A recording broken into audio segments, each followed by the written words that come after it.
Introduction to Numbers. Written between 1450 and 1410 BC by Moses himself, the book of Numbers records a tragic story of regret. It's the story of the people of Israel as they journeyed from Mount Sinai to the border of the Promised Land on the east side of the Jordan River opposite Jericho. But their route was not direct. God desired and promised to be their provider and make them a great nation, a godly nation for the other nations to follow.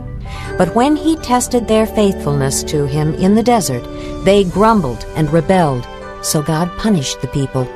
Now they would have to wander in the vast desert of Sinai for 38 more years.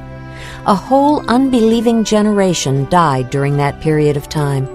Then, after the wilderness years had passed, only their children would enjoy the fulfillment of entering the Promised Land, depending on God, their loving provider. Numbers, chapter 1. The Lord spoke to Moses in the tent of meeting in the desert of Sinai on the first day of the 2nd month of the 2nd year after the Israelites came out of Egypt. He said, "Take a census of the whole Israelite community by their clans and families, listing every man by name, one by one. You and Aaron are to number by their divisions all the men in Israel 20 years old or more who are able to serve in the army. One man from each tribe, each the head of his family, is to help you. These are the names of the men who are to assist you. From Reuben, Eleazar, son of Shedeur. From Simeon, Shelumiel, son of Zurishaddai. From Judah, Nahshon, son of Amminadab.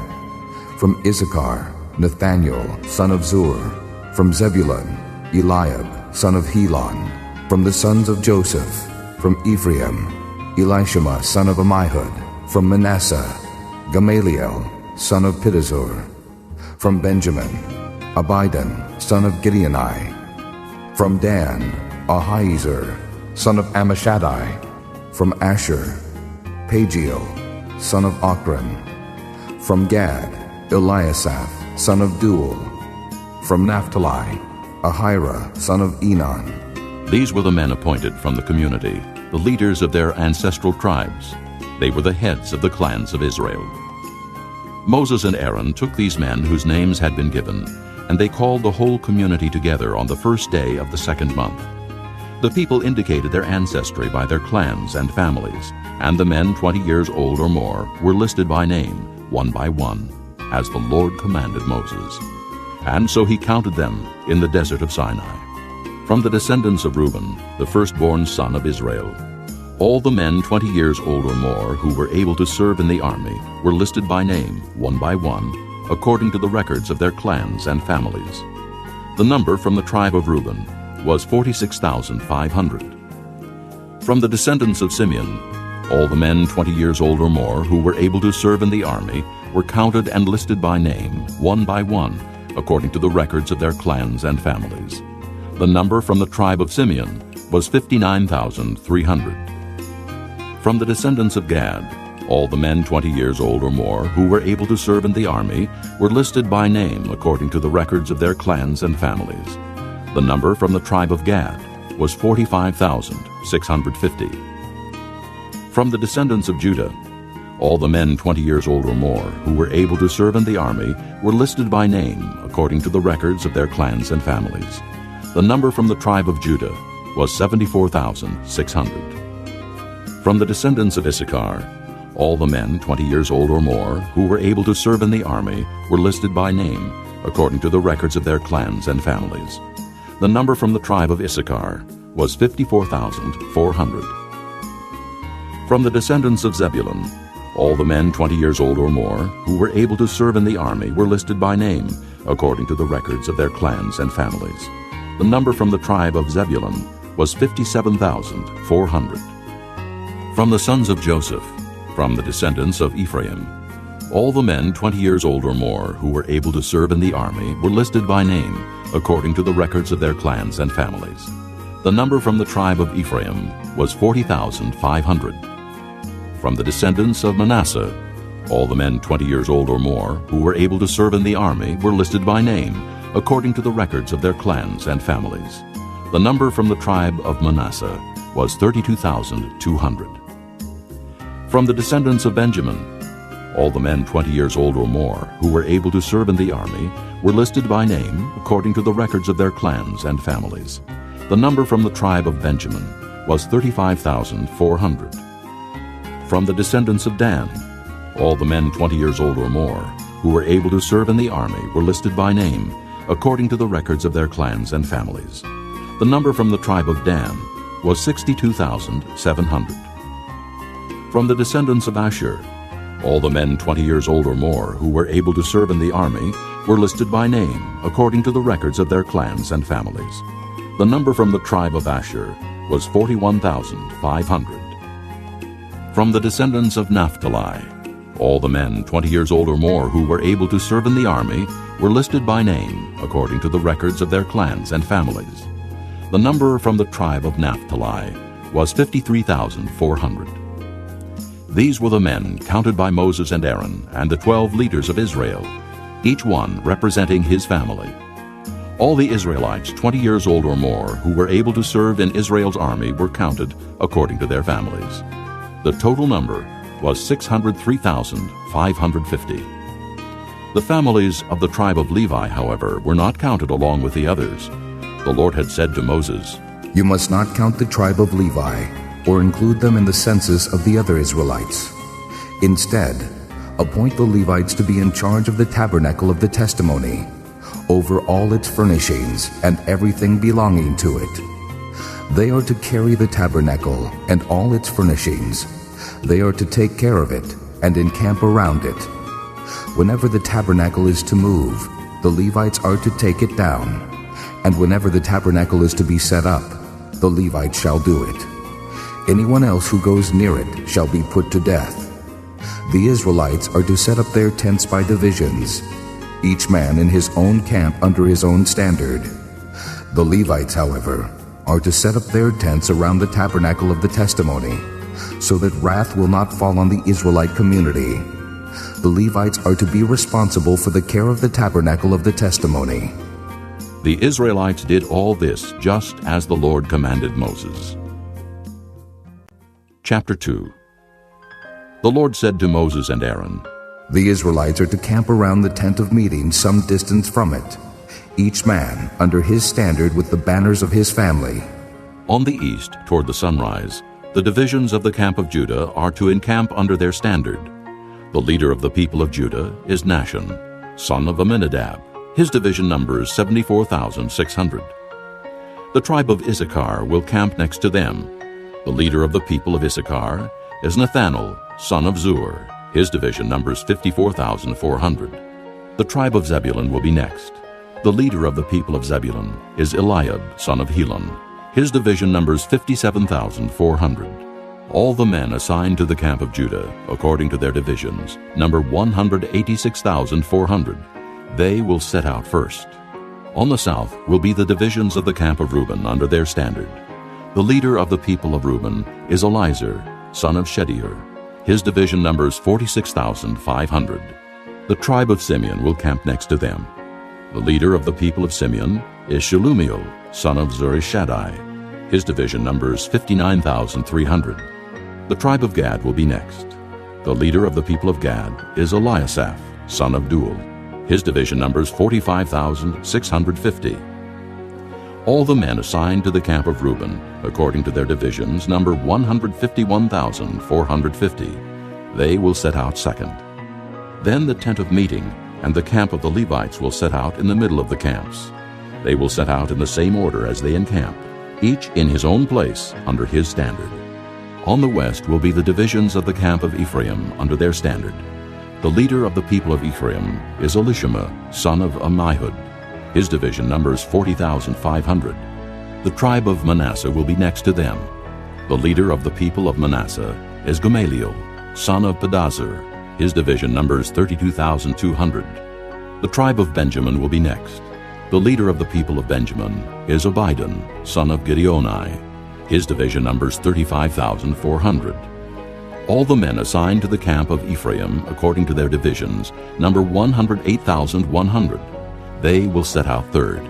On the north will be the divisions of the camp of Dan under their standard. The leader of the people of Dan is Ahiezer, son of Ammishaddai. His division numbers 62,700. The tribe of Asher will camp next to them.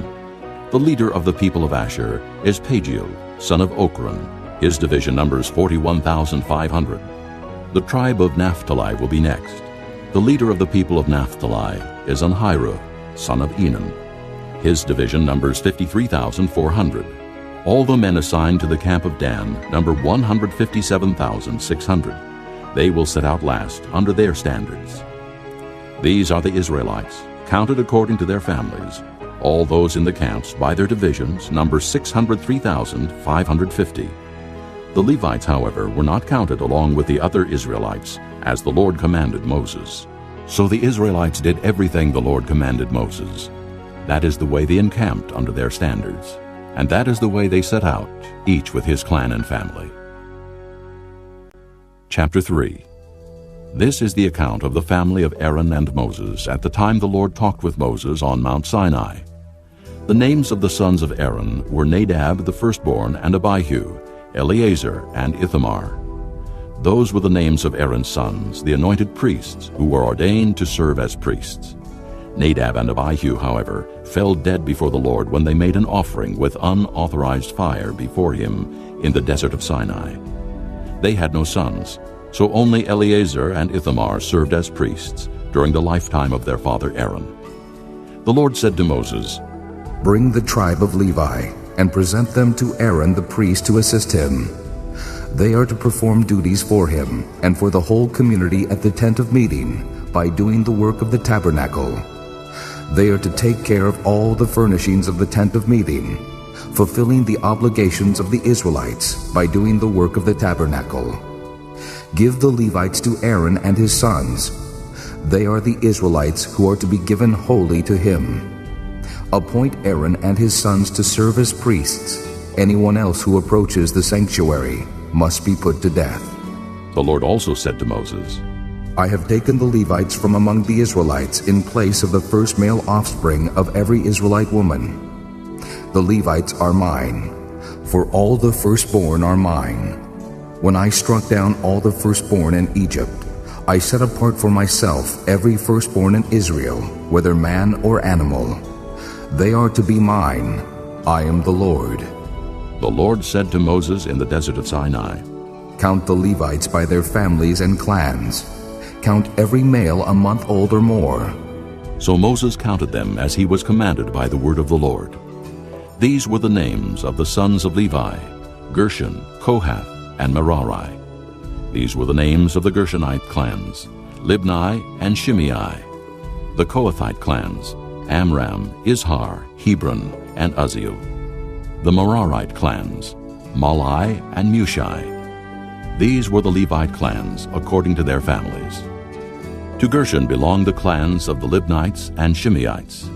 These were the Gershonite clans.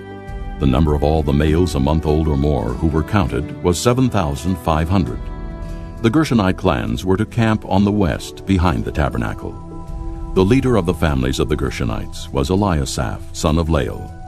At the tent of meeting, the Gershonites were responsible for the care of the tabernacle and tent, its coverings, the curtain at the entrance to the tent of meeting, the curtains of the courtyard, the curtain at the entrance to the courtyard surrounding the tabernacle and altar, and the ropes and everything related to their use. To Kohath belonged the clans of the Amramites, Izharites, Hebronites, and Uzzielites. These were the Kohathite clans.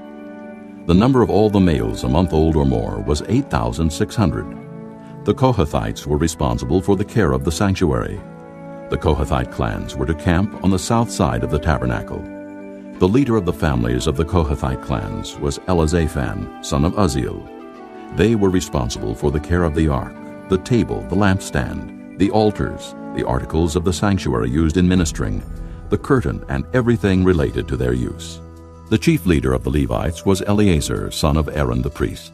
He was appointed over those who were responsible for the care of the sanctuary.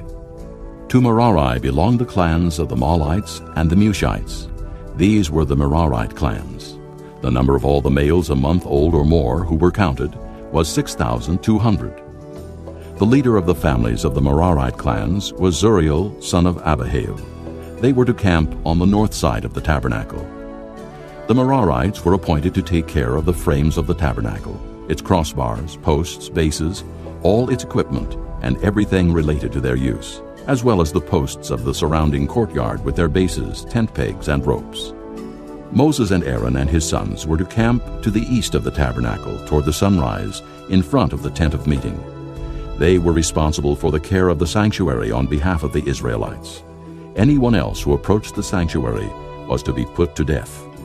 The total number of Levites counted at the Lord's command by Moses and Aaron, according to their clans, including every male a month old or more, was 22,000.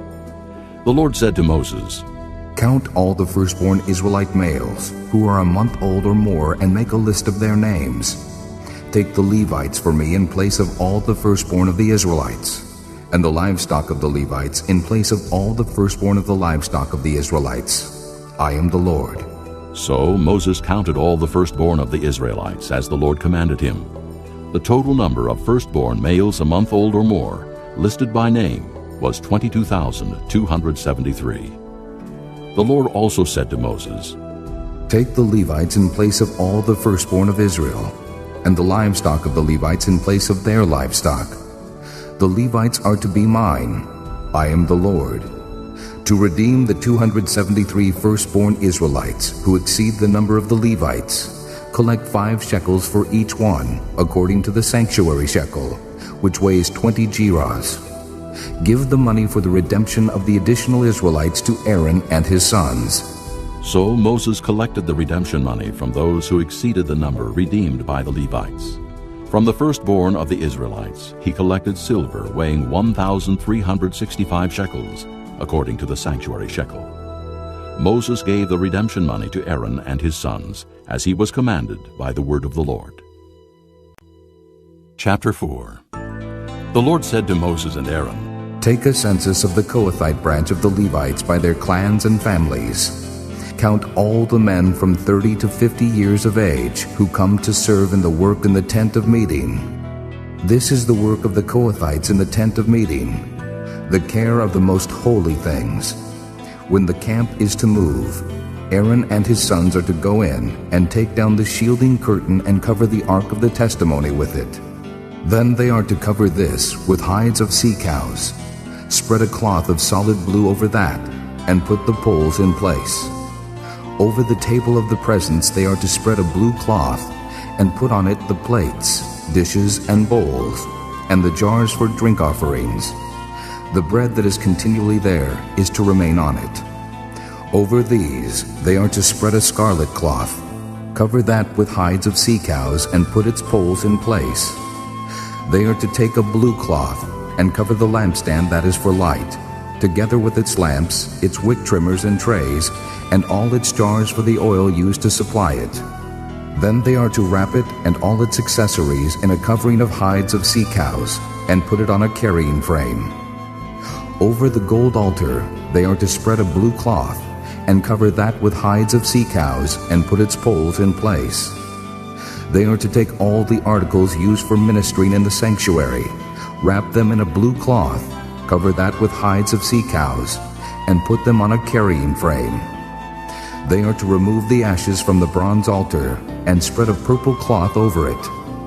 Then they are to place on it all the utensils used for ministering at the altar, including the fire pans, meat forks, shovels, and sprinkling bowls. Over it they are to spread a covering of hides of sea cows, and put its poles in place. After Aaron and his sons have finished covering the holy furnishings and all the holy articles, and when the camp is ready to move, the Kohathites are to come to do the carrying. But they must not touch the holy things, or they will die. The Kohathites are to carry those things that are in the tent of meeting. Eleazar, son of Aaron, the priest, is to have charge of the oil for the light, the fragrant incense, the regular grain offering, and the anointing oil. He is to be in charge of the entire tabernacle and everything in it, including its holy furnishings and articles. The Lord said to Moses and Aaron, See that the Kohathite tribal clans are not cut off from the Levites. so that they may live and not die when they come near the most holy things. Do this for them. Aaron and his sons are to go into the sanctuary and assign to each man his work and what he is to carry. But the Kohathites must not go in to look at the holy things, even for a moment, or they will die. The Lord said to Moses, Command the Israelites to send away from the camp anyone who has an infectious skin disease or a discharge of any kind, or who is ceremonially unclean because of a dead body. Send away male and female alike. Send them outside the camp, so they will not defile their camp where I dwell among them. The Israelites did this. They sent them outside the camp. They did just as the Lord had instructed Moses. The Lord said to Moses, Say to the Israelites, when a man or woman wrongs another in any way, and so is unfaithful to the Lord, that person is guilty and must confess the sin he has committed. He must make full restitution for his wrong. Add 1/5 to it, and give it all to the person he has wronged. But if that person has no close relative to whom restitution can be made for the wrong, the restitution belongs to the Lord, and must be given to the priest, along with the ram with which atonement is made for him. All the sacred contributions the Israelites bring to a priest will belong to him. Each man's sacred gifts are his own, but what he gives to the priest will belong to the priest.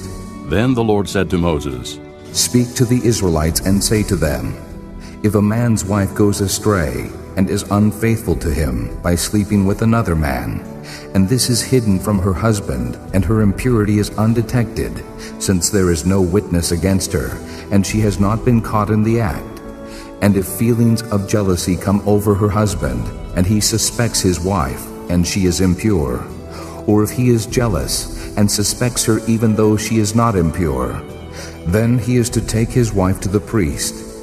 He must also take an offering of 1/10 of an ephah of barley flour on her behalf. He must not pour oil on it or put incense on it, because it is a grain offering for jealousy, a reminder offering to draw attention to guilt. The priest shall bring her and have her stand before the Lord. Then he shall take some holy water in a clay jar, and put some dust from the tabernacle floor into the water. After the priest has had the woman stand before the Lord, he shall loosen her hair, and place in her hands the reminder offering, the grain offering for jealousy, while he himself holds the bitter water that brings a curse. Then the priest shall put the woman under oath, and say to her, If no other man has slept with you, and you have not gone astray and become impure while married to your husband, may this bitter water that brings a curse not harm you. But if you have gone astray while married to your husband, and you have defiled yourself by sleeping with a man other than your husband, here the priest is to put the woman under this curse of the oath. May the Lord cause your people to curse and denounce you, when he causes your thigh to waste away, and your abdomen to swell.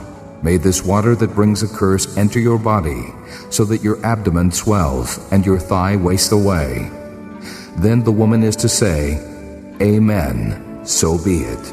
The priest is to write these curses on a scroll, and then wash them off into the bitter water.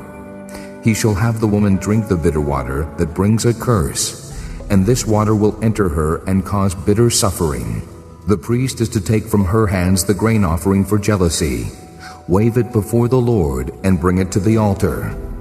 The priest is then to take a handful of the grain offering as a memorial offering and burn it on the altar. After that, he is to have the woman drink the water.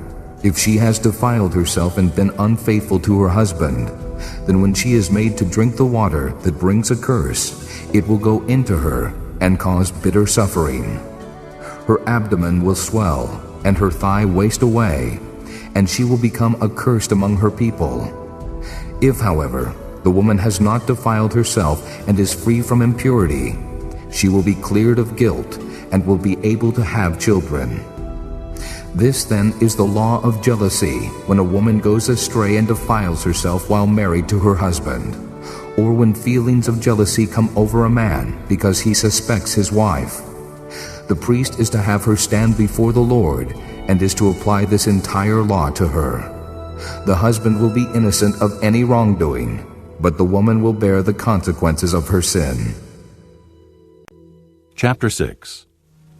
The Lord said to Moses, Speak to the Israelites and say to them, If a man or woman wants to make a special vow, a vow of separation to the Lord as a Nazirite, he must abstain from wine and other fermented drink, and must not drink vinegar made from wine or from other fermented drink. He must not drink grape juice or eat grapes or raisins. As long as he is a Nazirite, he must not eat anything that comes from the grapevine, not even the seeds or skins. During the entire period of his vow of separation, no razor may be used on his head. He must be holy until the period of his separation to the Lord is over. He must let the hair of his head grow long. Throughout the period of his separation to the Lord, he must not go near a dead body. Even if his own father or mother or brother or sister dies, he must not make himself ceremonially unclean on account of them, because the symbol of his separation to God is on his head. Throughout the period of his separation, he is consecrated to the Lord. If someone dies suddenly in his presence, thus defiling the hair he has dedicated, he must shave his head on the day of his cleansing, the 7th day. Then on the 8th day he must bring 2 doves or 2 young pigeons to the priest at the entrance to the tent of meeting. The priest is to offer one as a sin offering, and the other as a burnt offering to make atonement for him, because he sinned by being in the presence of the dead body. That same day he is to consecrate his head. He must dedicate himself to the Lord for the period of his separation, and must bring a year-old male lamb as a guilt offering. The previous days do not count, because he became defiled during his separation. Now this is the law for the Nazirite when the period of his separation is over. He is to be brought to the entrance to the tent of meeting. There he is to present his offerings to the Lord: a year-old male lamb without defect for a burnt offering, a year-old ewe lamb without defect for a sin offering, a ram without defect for a fellowship offering, together with their grain offerings and drink offerings, and a basket of bread made without yeast, cakes made of fine flour mixed with oil, and wafers spread with oil. The priest is to present them before the Lord and make the sin offering and the burnt offering. He is to present the basket of unleavened bread and is to sacrifice the ram as a fellowship offering to the Lord, together with its grain offering and drink offering. Then, at the entrance to the tent of meeting, the Nazirite must shave off the hair that he dedicated. He is to take the hair and put it in the fire that is under the sacrifice of the fellowship offering. After the Nazirite has shaved off the hair of his dedication, the priest is to place in his hands a boiled shoulder of the ram and a cake and a wafer from the basket, both made without yeast. The priest shall then wave them before the Lord as a wave offering. They are holy and belong to the priest, together with the breast that was waved and the thigh that was presented. After that, the Nazirite may drink wine. This is the law of the Nazirite, who vows his offering to the Lord in accordance with his separation, in addition to whatever else he can afford. He must fulfill the vow he has made, according to the law of the Nazirite. The Lord said to Moses, Tell Aaron and his sons, this is how you are to bless the Israelites. Say to them, The Lord bless you and keep you. The Lord make his face shine upon you and be gracious to you. The Lord turn his face toward you and give you peace. So they will put my name on the Israelites, and I will bless them. Chapter 7. When Moses finished setting up the tabernacle, he anointed it and consecrated it and all its furnishings. He also anointed and consecrated the altar and all its utensils. Then the leaders of Israel, the heads of families who were the tribal leaders in charge of those who were counted, made offerings. They brought as their gifts before the Lord 6 covered cards.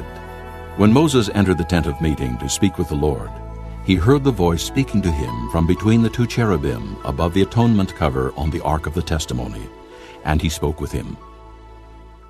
Chapter 8.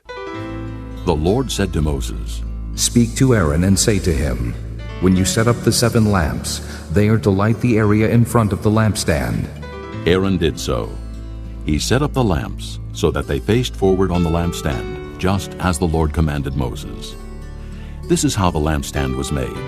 It was made of hammered gold, from its base to its blossoms. The lampstand was made exactly like the pattern the Lord had shown Moses. The Lord said to Moses, "Take the Levites from among the other Israelites and make them ceremonially clean. To purify them, do this: sprinkle the water of cleansing on them. Then have them shave their whole bodies and wash their clothes, and so purify themselves. Have them take a young bull with its grain offering of fine flour mixed with oil. Then you are to take a second young bull for a sin offering. Bring the Levites to the front of the tent of meeting and assemble the whole Israelite community. You are to bring the Levites before the Lord, and the Israelites are to lay their hands on them. Aaron is to present the Levites before the Lord as a wave offering from the Israelites, so that they may be ready to do the work of the Lord. After the Levites lay their hands on the heads of the bulls, use the one for a sin offering to the Lord and the other for a burnt offering, to make atonement for the Levites. Have the Levites stand in front of Aaron and his sons, and then present them as a wave offering to the Lord. In this way, you are to set the Levites apart from the other Israelites, and the Levites will be mine. After you have purified the Levites and presented them as a wave offering, they are to come to do their work at the tent of meeting. They are the Israelites who are to be given wholly to me. I have taken them as my own in place of the firstborn, the first male offspring from every Israelite woman. Every firstborn male in Israel, whether man or animal, is mine. When I struck down all the firstborn in Egypt, I set them apart for myself, and I have taken the Levites in place of all the firstborn sons in Israel. Of all the Israelites, I have given the Levites as gifts to Aaron and his sons to do the work at the tent of meeting on behalf of the Israelites, and to make atonement for them, so that no plague will strike the Israelites when they go near the sanctuary." Moses, Aaron, and the whole Israelite community did with the Levites just as the Lord commanded Moses. The Levites purified themselves and washed their clothes. Then Aaron presented them as a wave offering before the Lord, and made atonement for them to purify them. After that, the Levites came to do their work at the tent of meeting under the supervision of Aaron and his sons. They did with the Levites just as the Lord commanded Moses. The Lord said to Moses, "This applies to the Levites. Men 25 years old or more shall come to take part in the work at the tent of meeting. But at the age of 50, they must retire from their regular service and work no longer. They may assist their brothers in performing their duties at the tent of meeting, but they themselves must not do the work. This, then, is how you are to assign the responsibilities of the Levites." This concludes Disc 8. Chapter 9. The Lord spoke to Moses in the desert of Sinai in the first month of the second year after they came out of Egypt. He said, "Have the Israelites celebrate the Passover at the appointed time. Celebrate it at the appointed time, at twilight on the 14th day of this month, in accordance with all its rules and regulations." So Moses told the Israelites to celebrate the Passover, and they did so in the desert of Sinai at twilight on the 14th day of the first month. The Israelites did everything just as the Lord commanded Moses. But some of them could not celebrate the Passover on that day because they were ceremonially unclean on account of a dead body. So they came to Moses and Aaron that same day and said to Moses, "We have become unclean because of a dead body. But why should we be kept from presenting the Lord's offering with the other Israelites at the appointed time?" Moses answered them, "Wait until I find out what the Lord commands concerning you." Then the Lord said to Moses, "Tell the Israelites, when any of you or your descendants are unclean because of a dead body, or are away on a journey, they may still celebrate the Lord's Passover. They are to celebrate it on the 14th day of the second month at twilight. They are to eat the lamb, together with unleavened bread and bitter herbs. They must not leave any of it till morning, or break any of its bones. When they celebrate the Passover, they must follow all the regulations. But if a man who is ceremonially clean and not on a journey fails to celebrate the Passover, that person must be cut off from his people because he did not present the Lord's offering at the appointed time.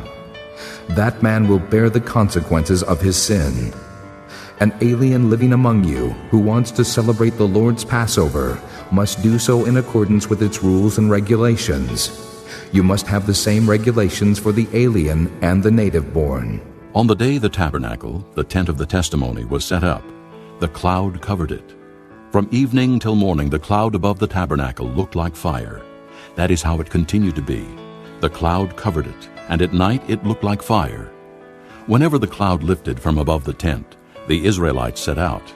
Wherever the cloud settled, the Israelites encamped. At the Lord's command, the Israelites set out, and at his command they encamped. As long as the cloud stayed over the tabernacle, they remained in camp.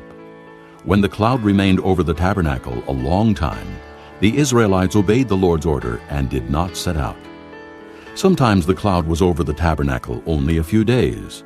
At the Lord's command, they would encamp, and then at his command they would set out. Sometimes the cloud stayed only from evening till morning, and when it lifted in the morning, they set out. Whether by day or by night, whenever the cloud lifted, they set out. Whether the cloud stayed over the tabernacle for 2 days, or a month, or a year, the Israelites would remain in camp and not set out. But when it lifted, they would set out. At the Lord's command they encamped, and at the Lord's command they set out. They obeyed the Lord's order, in accordance with his command through Moses. Chapter 10. The Lord said to Moses, Make 2 trumpets of hammered silver, and use them for calling the community together, and for having the camp set out. When both are sounded, the whole community is to assemble before you at the entrance to the tent of meeting. If only one is sounded, the leaders, the heads of the clans of Israel, are to assemble before you. When a trumpet blast is sounded, the tribes camping on the east are to set out.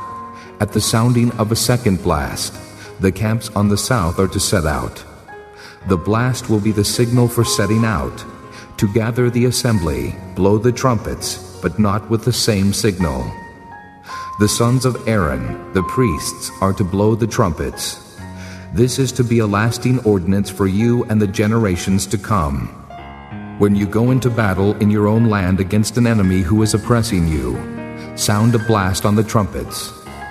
Then you will be remembered by the Lord your God and rescued from your enemies. Also, at your times of rejoicing, your appointed feasts and new moon festivals, you are to sound the trumpets over your burnt offerings and fellowship offerings, and they will be a memorial for you before your God. I am the Lord your God. On the 20th day of the 2nd month of the 2nd year, the cloud lifted from above the tabernacle of the testimony. Then the Israelites set out from the desert of Sinai and traveled from place to place until the cloud came to rest in the desert of Paran. They set out this first time at the Lord's command through Moses. The divisions of the camp of Judah went first under their standard. Nahshon, son of Amminadab, was in command. Nathanael, son of Zur, was over the division of the tribe of Issachar, and Eliab, son of Helon, was over the division of the tribe of Zebulun. Then the tabernacle was taken down, and the Gershonites and Merarites who carried it set out. The divisions of the camp of Reuben went next under their standard. Eleazar, son of Shedeur, was in command.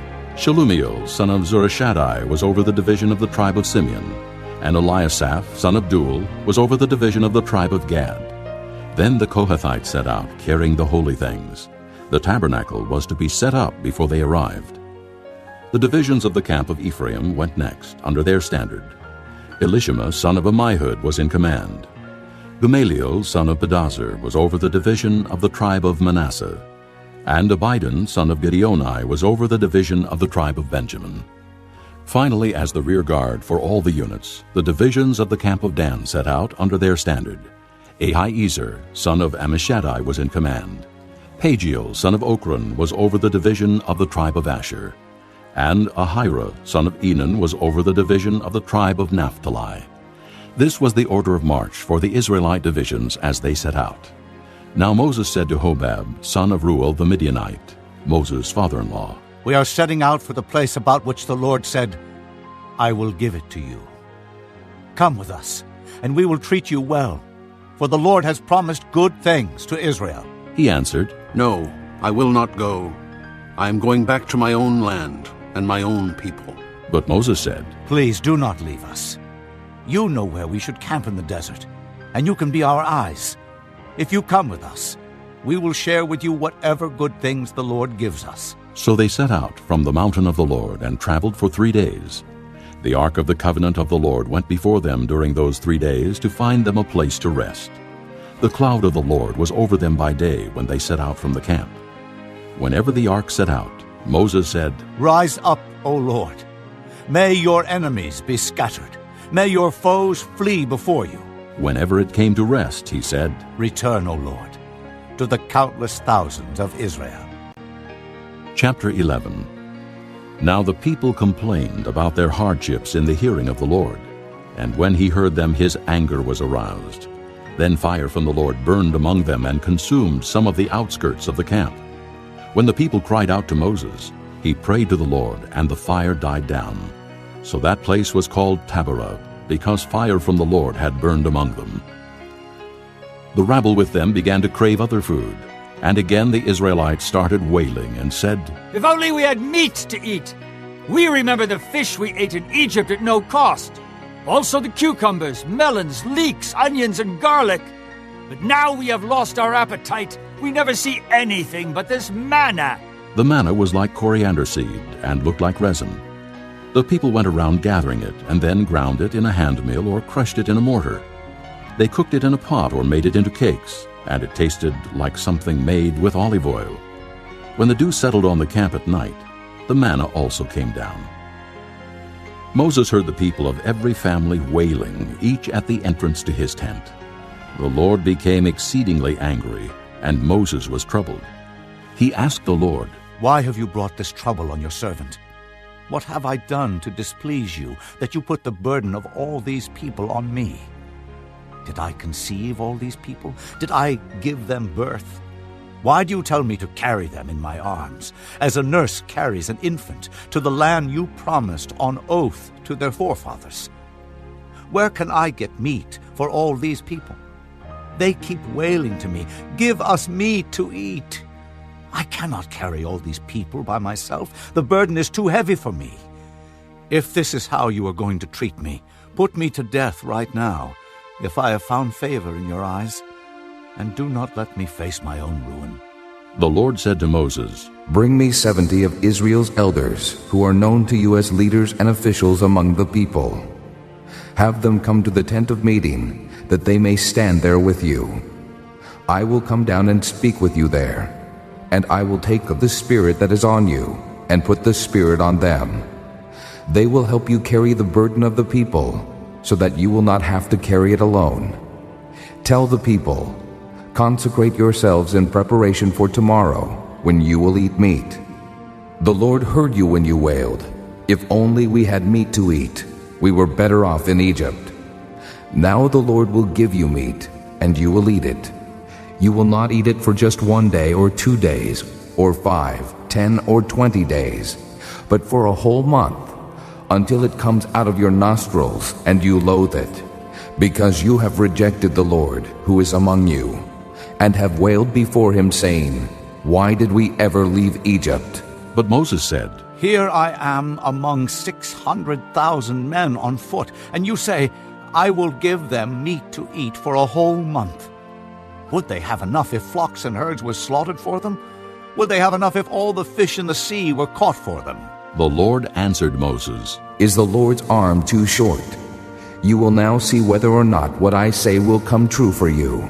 So Moses went out and told the people what the Lord had said. He brought together 70 of their elders and had them stand around the tent.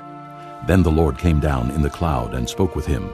And he took of the Spirit that was on him and put the Spirit on the 70 elders. When the Spirit rested on them, they prophesied, but they did not do so again. However, 2 men, whose names were Eldad and Medad, had remained in the camp.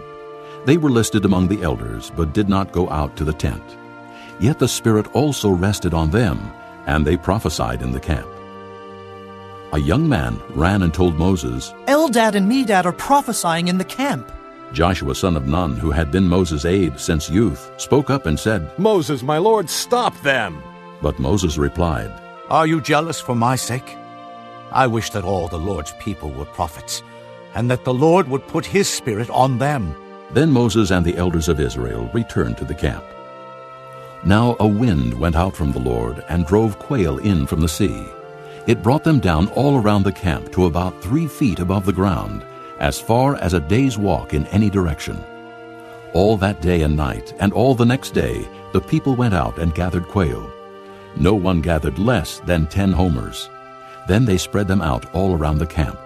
But while the meat was still between their teeth, and before it could be consumed, the anger of the Lord burned against the people, and he struck them with a severe plague.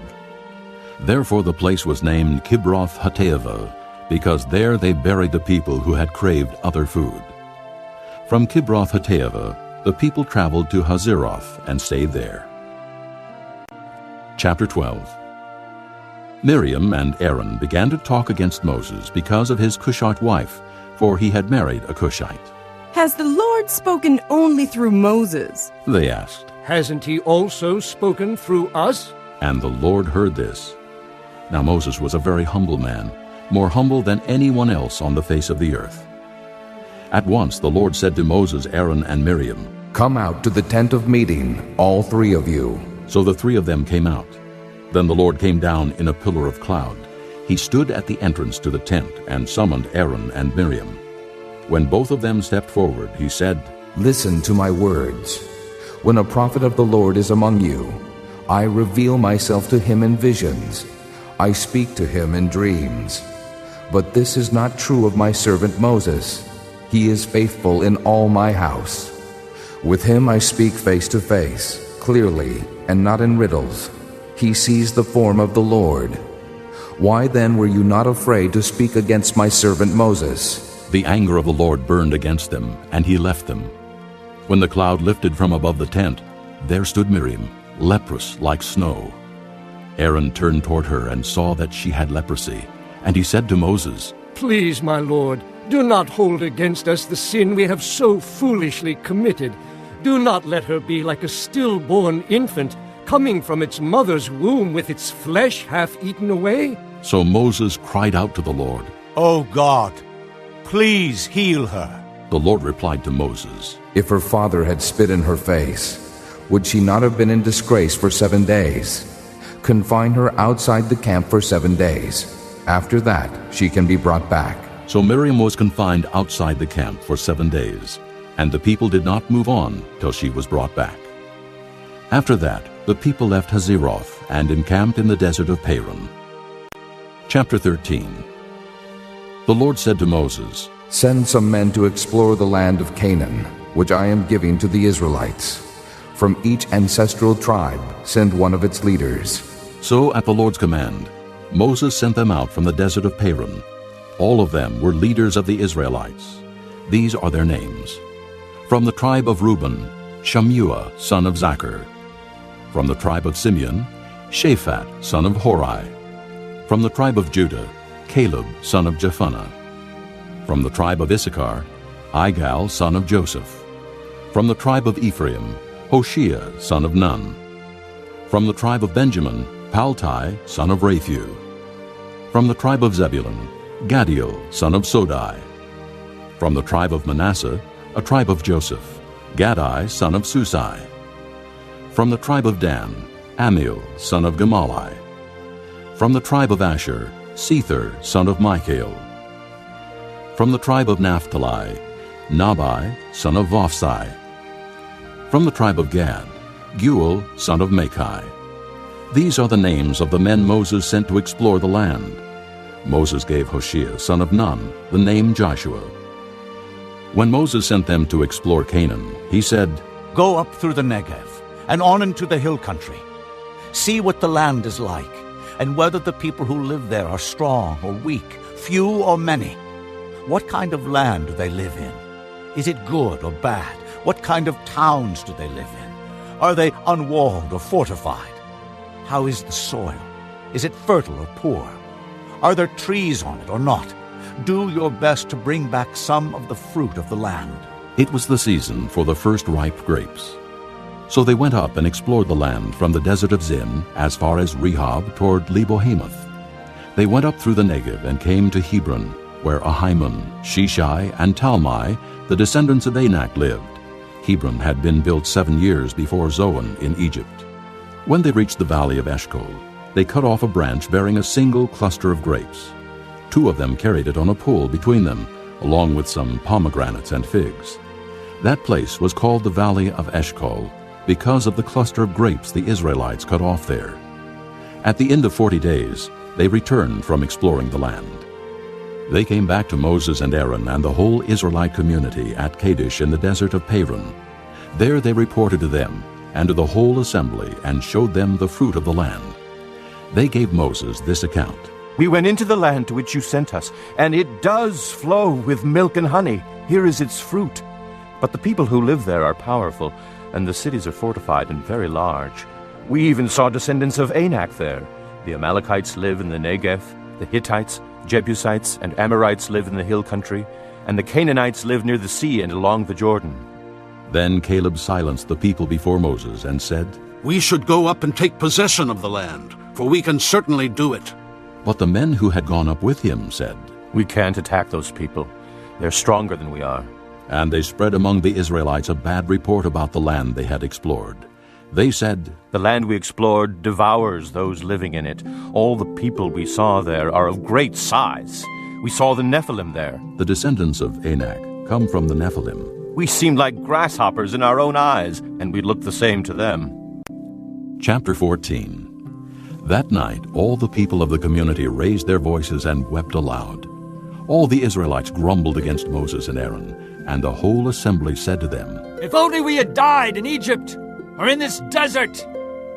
Why is the Lord bringing us to this land only to let us fall by the sword? Our wives and children will be taken as plunder. Wouldn't it be better for us to go back to Egypt? And they said to each other, We should choose a leader and go back to Egypt. Then Moses and Aaron fell face down in front of the whole Israelite assembly gathered there.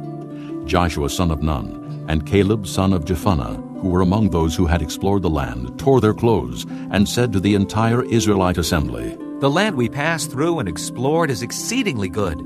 If the Lord is pleased with us, he will lead us into that land, a land flowing with milk and honey, and will give it to us. Only do not rebel against the Lord, and do not be afraid of the people of the land, because we will swallow them up. Their protection is gone, but the Lord is with us. Do not be afraid of them. But the whole assembly talked about stoning them. Then the glory of the Lord appeared at the tent of meeting to all the Israelites.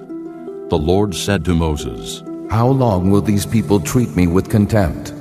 How long will they refuse to believe in me, in spite of all the miraculous signs I have performed among them? I will strike them down with a plague and destroy them, but I will make you into a nation greater and stronger than they. Moses said to the Lord, Then the Egyptians will hear about it.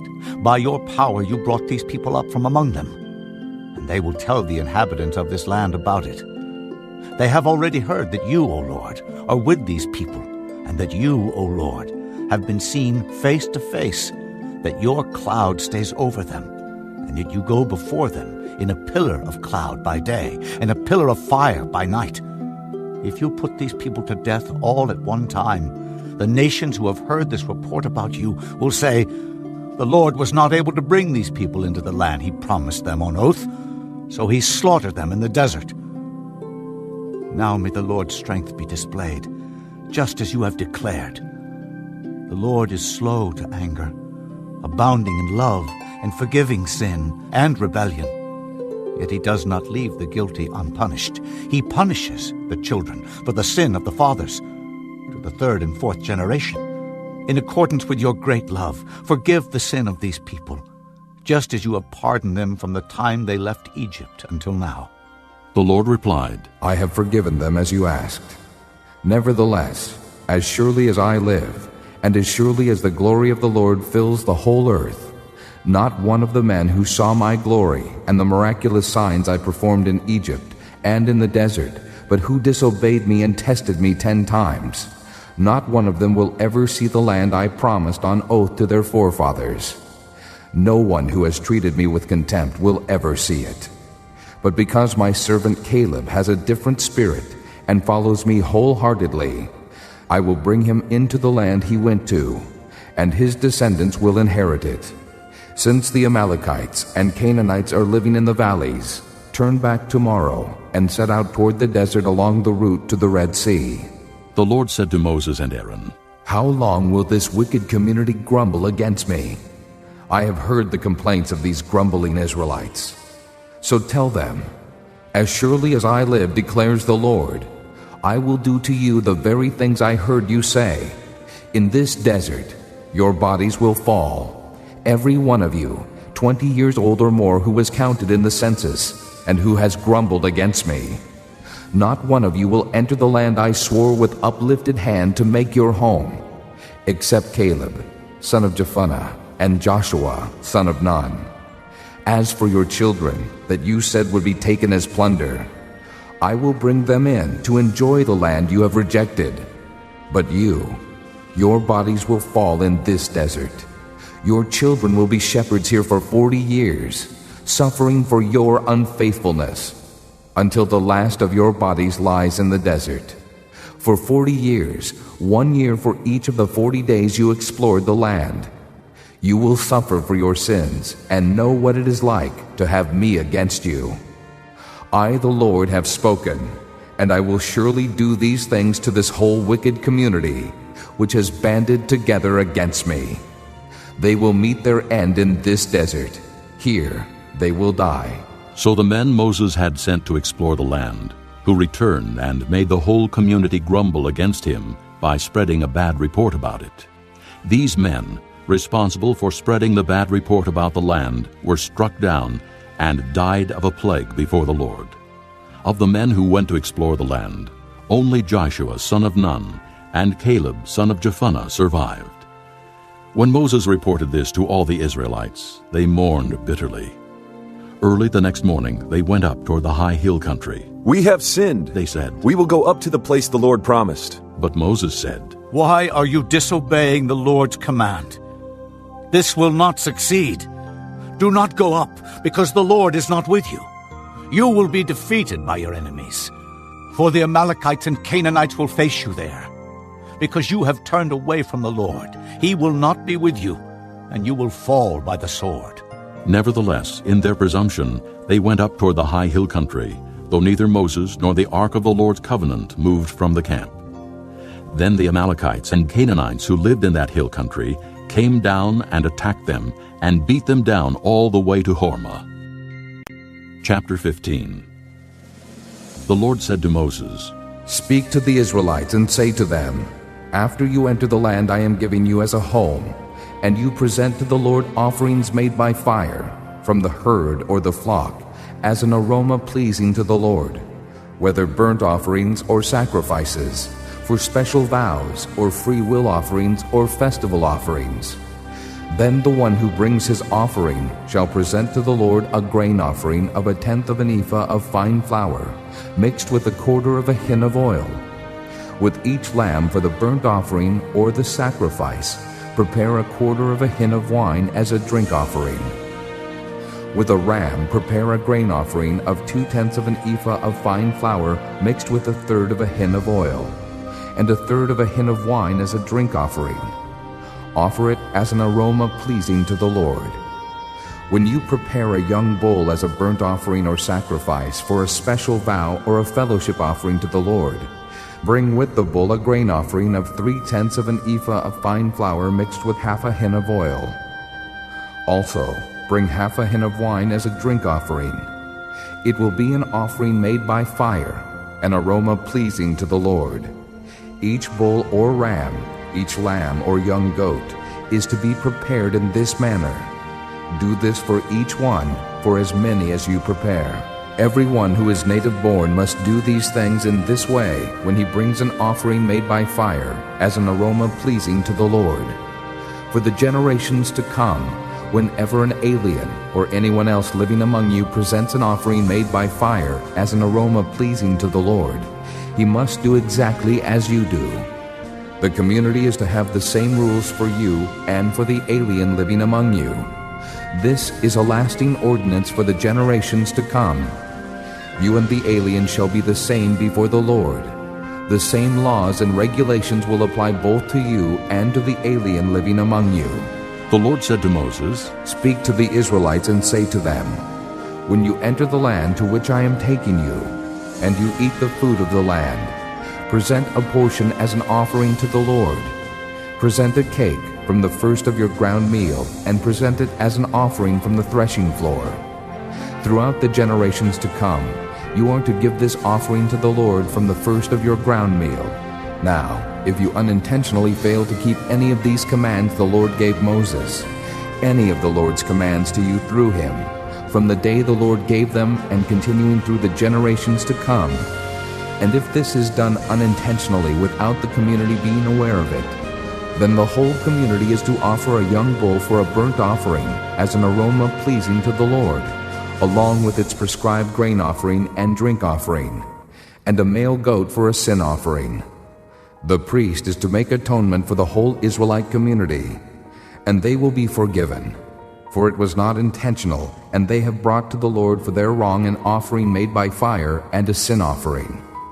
The whole Israelite community and the aliens living among them will be forgiven, because all the people were involved in the unintentional wrong. But if just one person sins unintentionally, he must bring a year-old female goat for a sin offering. The priest is to make atonement before the Lord for the one who erred by sinning unintentionally, and when atonement has been made for him, he will be forgiven. One and the same law applies to everyone who sins unintentionally, whether he is a native-born Israelite or an alien. But anyone who sins defiantly, whether native-born or alien, blasphemes the Lord, and that person must be cut off from his people. Because he has despised the Lord's word and broken his commands, that person must surely be cut off. His guilt remains on him. While the Israelites were in the desert, a man was found gathering wood on the Sabbath day. Those who found him gathering wood brought him to Moses and Aaron and the whole assembly, and they kept him in custody because it was not clear what should be done to him. Then the Lord said to Moses, The man must die. The whole assembly must stone him outside the camp. So the assembly took him outside the camp and stoned him to death, as the Lord commanded Moses. The Lord said to Moses, Speak to the Israelites and say to them, Throughout the generations to come, you are to make tassels on the corners of your garments, with a blue cord on each tassel. You will have these tassels to look at, and so you will remember all the commands of the Lord, that you may obey them, and not prostitute yourselves by going after the lusts of your own hearts and eyes. Then you will remember to obey all my commands, and will be consecrated to your God. I am the Lord your God, who brought you out of Egypt to be your God. I am the Lord your God. Chapter 16. Korah, son of Izhar, the son of Kohath, the son of Levi, and certain Reubenites, Dathan and Abiram, sons of Eliab, and On, son of Peleth, became insolent and rose up against Moses. With them were 250 Israelite men, well-known community leaders who had been appointed members of the council. They came as a group to oppose Moses and Aaron, and said to them, You have gone too far. The whole community is holy, every one of them, and the Lord is with them. Why then do you set yourselves above the Lord's assembly? When Moses heard this, he fell face down. Then he said to Korah and all his followers, In the morning, the Lord will show who belongs to him and who is holy, and he will have that person come near him. The man he chooses, he will cause to come near him. You, Korah, and all your followers are to do this. Take censers, and tomorrow put fire and incense in them before the Lord. The man the Lord chooses will be the one who is holy. You Levites have gone too far. Moses also said to Korah, Now listen, you Levites. Isn't it enough for you that the God of Israel has separated you from the rest of the Israelite community and brought you near himself to do the work at the Lord's tabernacle and to stand before the community and minister to them? He has brought you and all your fellow Levites near himself, but now you are trying to get the priesthood too. It is against the Lord that you and all your followers have banded together. Who is Aaron, that you should grumble against him?" Then Moses summoned Dathan and Abiram, the sons of Eliab. But they said, "We will not come. Isn't it enough that you have brought us up out of a land flowing with milk and honey to kill us in the desert? And now you also want to lord it over us? Moreover, you haven't brought us into a land flowing with milk and honey, or given us an inheritance of fields and vineyards. Will you gouge out the eyes of these men? No, we will not come." Then Moses became very angry, and said to the Lord, "Do not accept their offering. I have not taken so much as a donkey from them, nor have I wronged any of them." Moses said to Korah, "You and all your followers are to appear before the Lord tomorrow, you and they and Aaron. Each man is to take his censer and put incense in it, 250 censers in all, and present it before the Lord. You and Aaron are to present your censers also." So each man took his censer, put fire and incense in it, and stood with Moses and Aaron at the entrance to the tent of meeting. When Korah had gathered all his followers in opposition to them at the entrance to the tent of meeting, the glory of the Lord appeared to the entire assembly. The Lord said to Moses and Aaron, "Separate yourselves from this assembly, so I can put an end to them at once." But Moses and Aaron fell face down and cried out, "O God, God of the spirits of all mankind, will you be angry with the entire assembly when only one man sins?" Then the Lord said to Moses, "Say to the assembly, move away from the tents of Korah, Dathan, and Abiram." Moses got up and went to Dathan and Abiram, and the elders of Israel followed him. He warned the assembly, "Move back from the tents of these wicked men. Do not touch anything belonging to them, or you will be swept away because of all their sins." So they moved away from the tents of Korah, Dathan, and Abiram. Dathan and Abiram had come out and were standing with their wives, children, and little ones at the entrances to their tents. Then Moses said, "This is how you will know that the Lord has sent me to do all these things, and that it was not my idea. If these men die a natural death and experience only what usually happens to men, then the Lord has not sent me. But if the Lord brings about something totally new, and the earth opens its mouth and swallows them with everything that belongs to them, and they go down alive into the grave, then you will know that these men have treated the Lord with contempt." As soon as he finished saying all this, the ground under them split apart, and the earth opened its mouth and swallowed them with their households and all Korah's men and all their possessions. They went down alive into the grave with everything they owned. The earth closed over them, and they perished and were gone from the community. At their cries, all the Israelites around them fled, shouting, "The earth is going to swallow us too!" And fire came out from the Lord and consumed the 250 men who were offering the incense.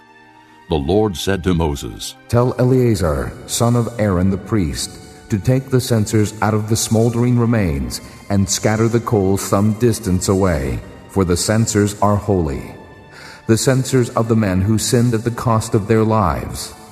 Hammer the censers into sheets to overlay the altar, for they were presented before the Lord and have become holy.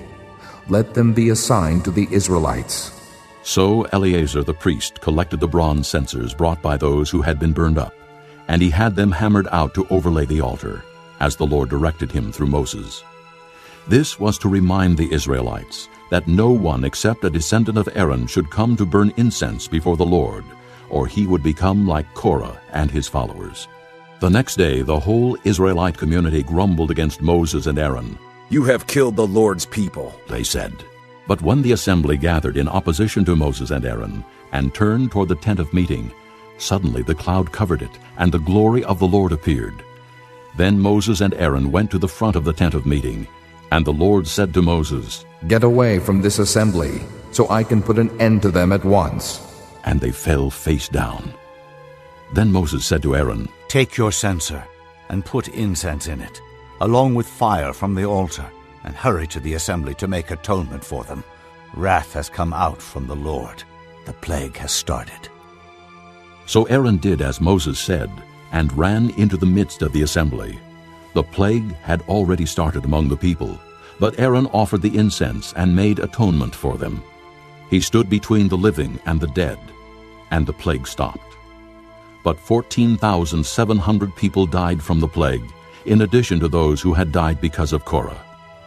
Then Aaron returned to Moses at the entrance to the tent of meeting, for the plague had stopped. Chapter 17. The Lord said to Moses, "Speak to the Israelites, and get 12 staffs from them, one from the leader of each of their ancestral tribes. Write the name of each man on his staff. On the staff of Levi, write Aaron's name, for there must be one staff for the head of each ancestral tribe. Place them in the tent of meeting, in front of the testimony, where I meet with you.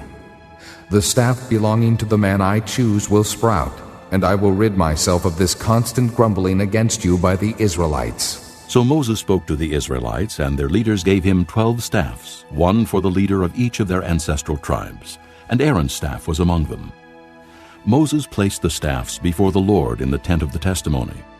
The next day Moses entered the tent of the testimony and saw that Aaron's staff, which represented the house of Levi, had not only sprouted, but had budded, blossomed, and produced almonds. Then Moses brought out all the staffs from the Lord's presence to all the Israelites. They looked at them, and each man took his own staff. The Lord said to Moses, "Put back Aaron's staff in front of the testimony, to be kept as a sign to the rebellious. This will put an end to their grumbling against me, so that they will not die." Moses did just as the Lord commanded him. The Israelites said to Moses, "We will die. We are lost. We are all lost. Anyone who even comes near the tabernacle of the Lord will die. Are we all going to die?" Chapter 18. The Lord said to Aaron, "You, your sons, and your father's family are to bear the responsibility for offenses against the sanctuary, and you and your sons alone are to bear the responsibility for offenses against the priesthood. Bring your fellow Levites from your ancestral tribe to join you, and assist you when you and your sons minister before the tent of the testimony. They are to be responsible to you, and are to perform all the duties of the tent. But they must not go near the furnishings of the sanctuary or the altar, or both they and you will die. They are to join you and be responsible for the care of the tent of meeting, all the work at the tent, and no one else may come near where you are. You are to be responsible for the care of the sanctuary and the altar, so that wrath will not fall on the Israelites again. I myself have selected your fellow Levites from among the Israelites as a gift to you, dedicated to the Lord to do the work at the tent of meeting. But only you and your sons may serve as priests in connection with everything at the altar and inside the curtain. I am giving you the service of the priesthood as a gift. Anyone else who comes near the sanctuary must be put to death." Then the Lord said to Aaron, "I myself have put you in charge of the offerings presented to me. All the holy offerings the Israelites give me, I give to you and your sons as your portion and regular share. You are to have the part of the most holy offerings that is kept from the fire. From all the gifts they bring me as most holy offerings, whether grain or sin or guilt offerings, that part belongs to you and your sons. Eat it as something most holy. Every male shall eat it. You must regard it as holy. This also is yours, whatever is set aside from the gifts of all the wave offerings of the Israelites. I give this to you and your sons and daughters as your regular share. Everyone in your household who is ceremonially clean may eat it. I give you all the finest olive oil, and all the finest new wine and grain they give the Lord as the first fruits of their harvest. All the land's first fruits that they bring to the Lord will be yours. Everyone in your household who is ceremonially clean may eat it. Everything in Israel that is devoted to the Lord is yours. The first offspring of every womb, both man and animal, that is offered to the Lord is yours. But you must redeem every firstborn son and every firstborn male of unclean animals. When they are a month old, you must redeem them at the redemption price set at 5 shekels of silver, according to the sanctuary shekel, which weighs 20 gerahs. But you must not redeem the firstborn of an ox, a sheep, or a goat. They are holy. Sprinkle their blood on the altar, and burn their fat as an offering made by fire, an aroma pleasing to the Lord. Their meat is to be yours, just as the breast of the wave offering and the right thigh are yours. Whatever is set aside from the holy offerings the Israelites present to the Lord, I give to you and your sons and daughters as your regular share. It is an everlasting covenant of salt before the Lord for both you and your offspring. The Lord said to Aaron, You will have no inheritance in their land, nor will you have any share among them. I am your share and your inheritance among the Israelites. I give to the Levites all the tithes in Israel as their inheritance in return for the work they do while serving at the tent of meeting. From now on, the Israelites must not go near the tent of meeting, or they will bear the consequences of their sin and will die. It is the Levites who are to do the work at the tent of meeting and bear the responsibility for offenses against it. This is a lasting ordinance for the generations to come. They will receive no inheritance among the Israelites. Instead, I give to the Levites as their inheritance the tithes that the Israelites present as an offering to the Lord. That is why I said concerning them, they will have no inheritance among the Israelites. The Lord said to Moses, Speak to the Levites and say to them, When you receive from the Israelites the tithe I give you as your inheritance, you must present a tenth of that tithe as the Lord's offering. Your offering will be reckoned to you as grain from the threshing floor or juice from the winepress. In this way, you also will present an offering to the Lord from all the tithes you receive from the Israelites. From these tithes you must give the Lord's portion to Aaron the priest. You must present as the Lord's portion the best and holiest part of everything given to you. Say to the Levites, When you present the best part, it will be reckoned to you as the product of the threshing floor or the winepress. You and your households may eat the rest of it anywhere, for it is your wages for your work at the tent of meeting. By presenting the best part of it, you will not be guilty in this matter. Then you will not defile the holy offerings of the Israelites, and you will not die. Chapter 19. The Lord said to Moses and Aaron, This is a requirement of the law that the Lord has commanded. Tell the Israelites to bring you a red heifer, without defect or blemish, and that has never been under a yoke. Give it to Eleazar the priest. It is to be taken outside the camp and slaughtered in his presence. Then Eleazar the priest is to take some of its blood on his finger and sprinkle it 7 times toward the front of the tent of meeting.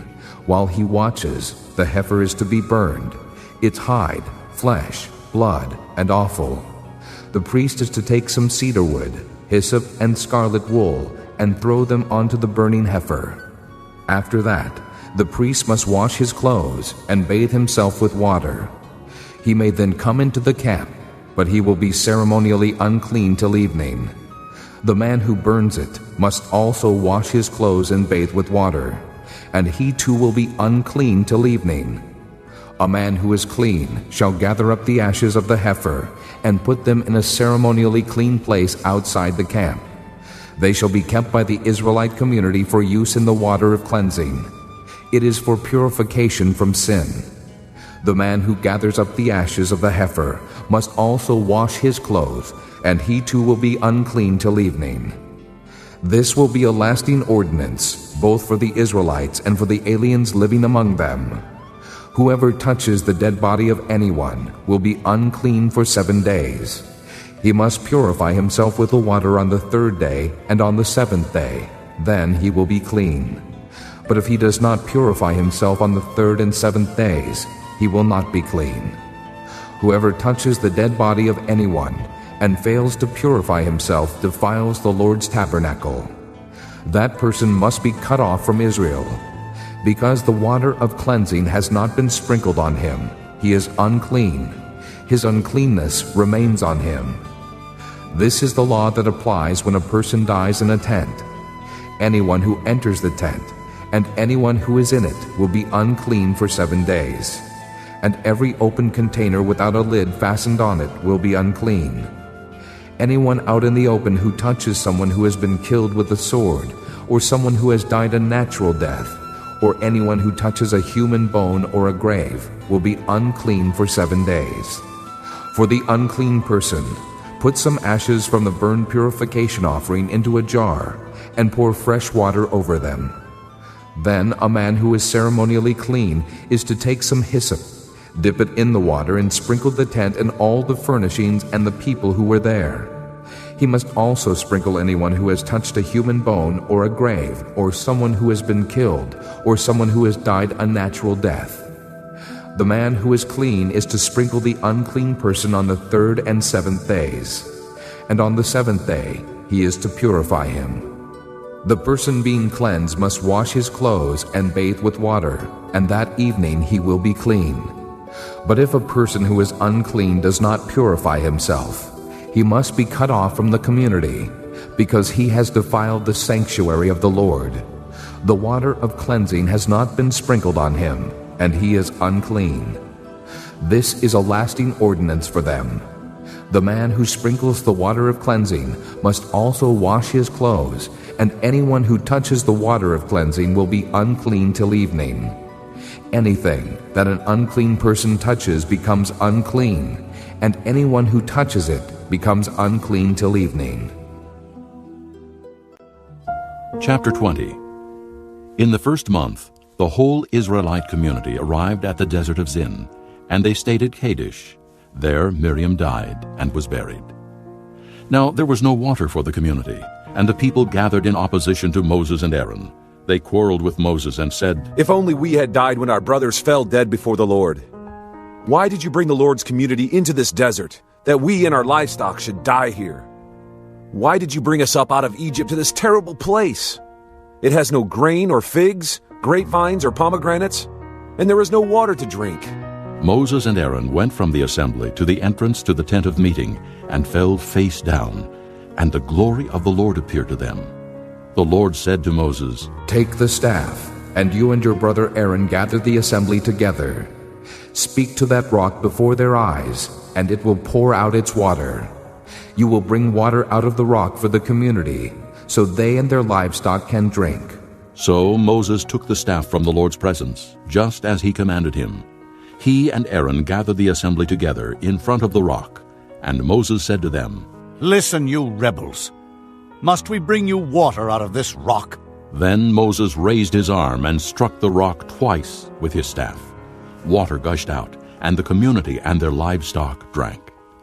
But the Lord said to Moses and Aaron, "Because you did not trust in me enough to honor me as holy in the sight of the Israelites, you will not bring this community into the land I give them."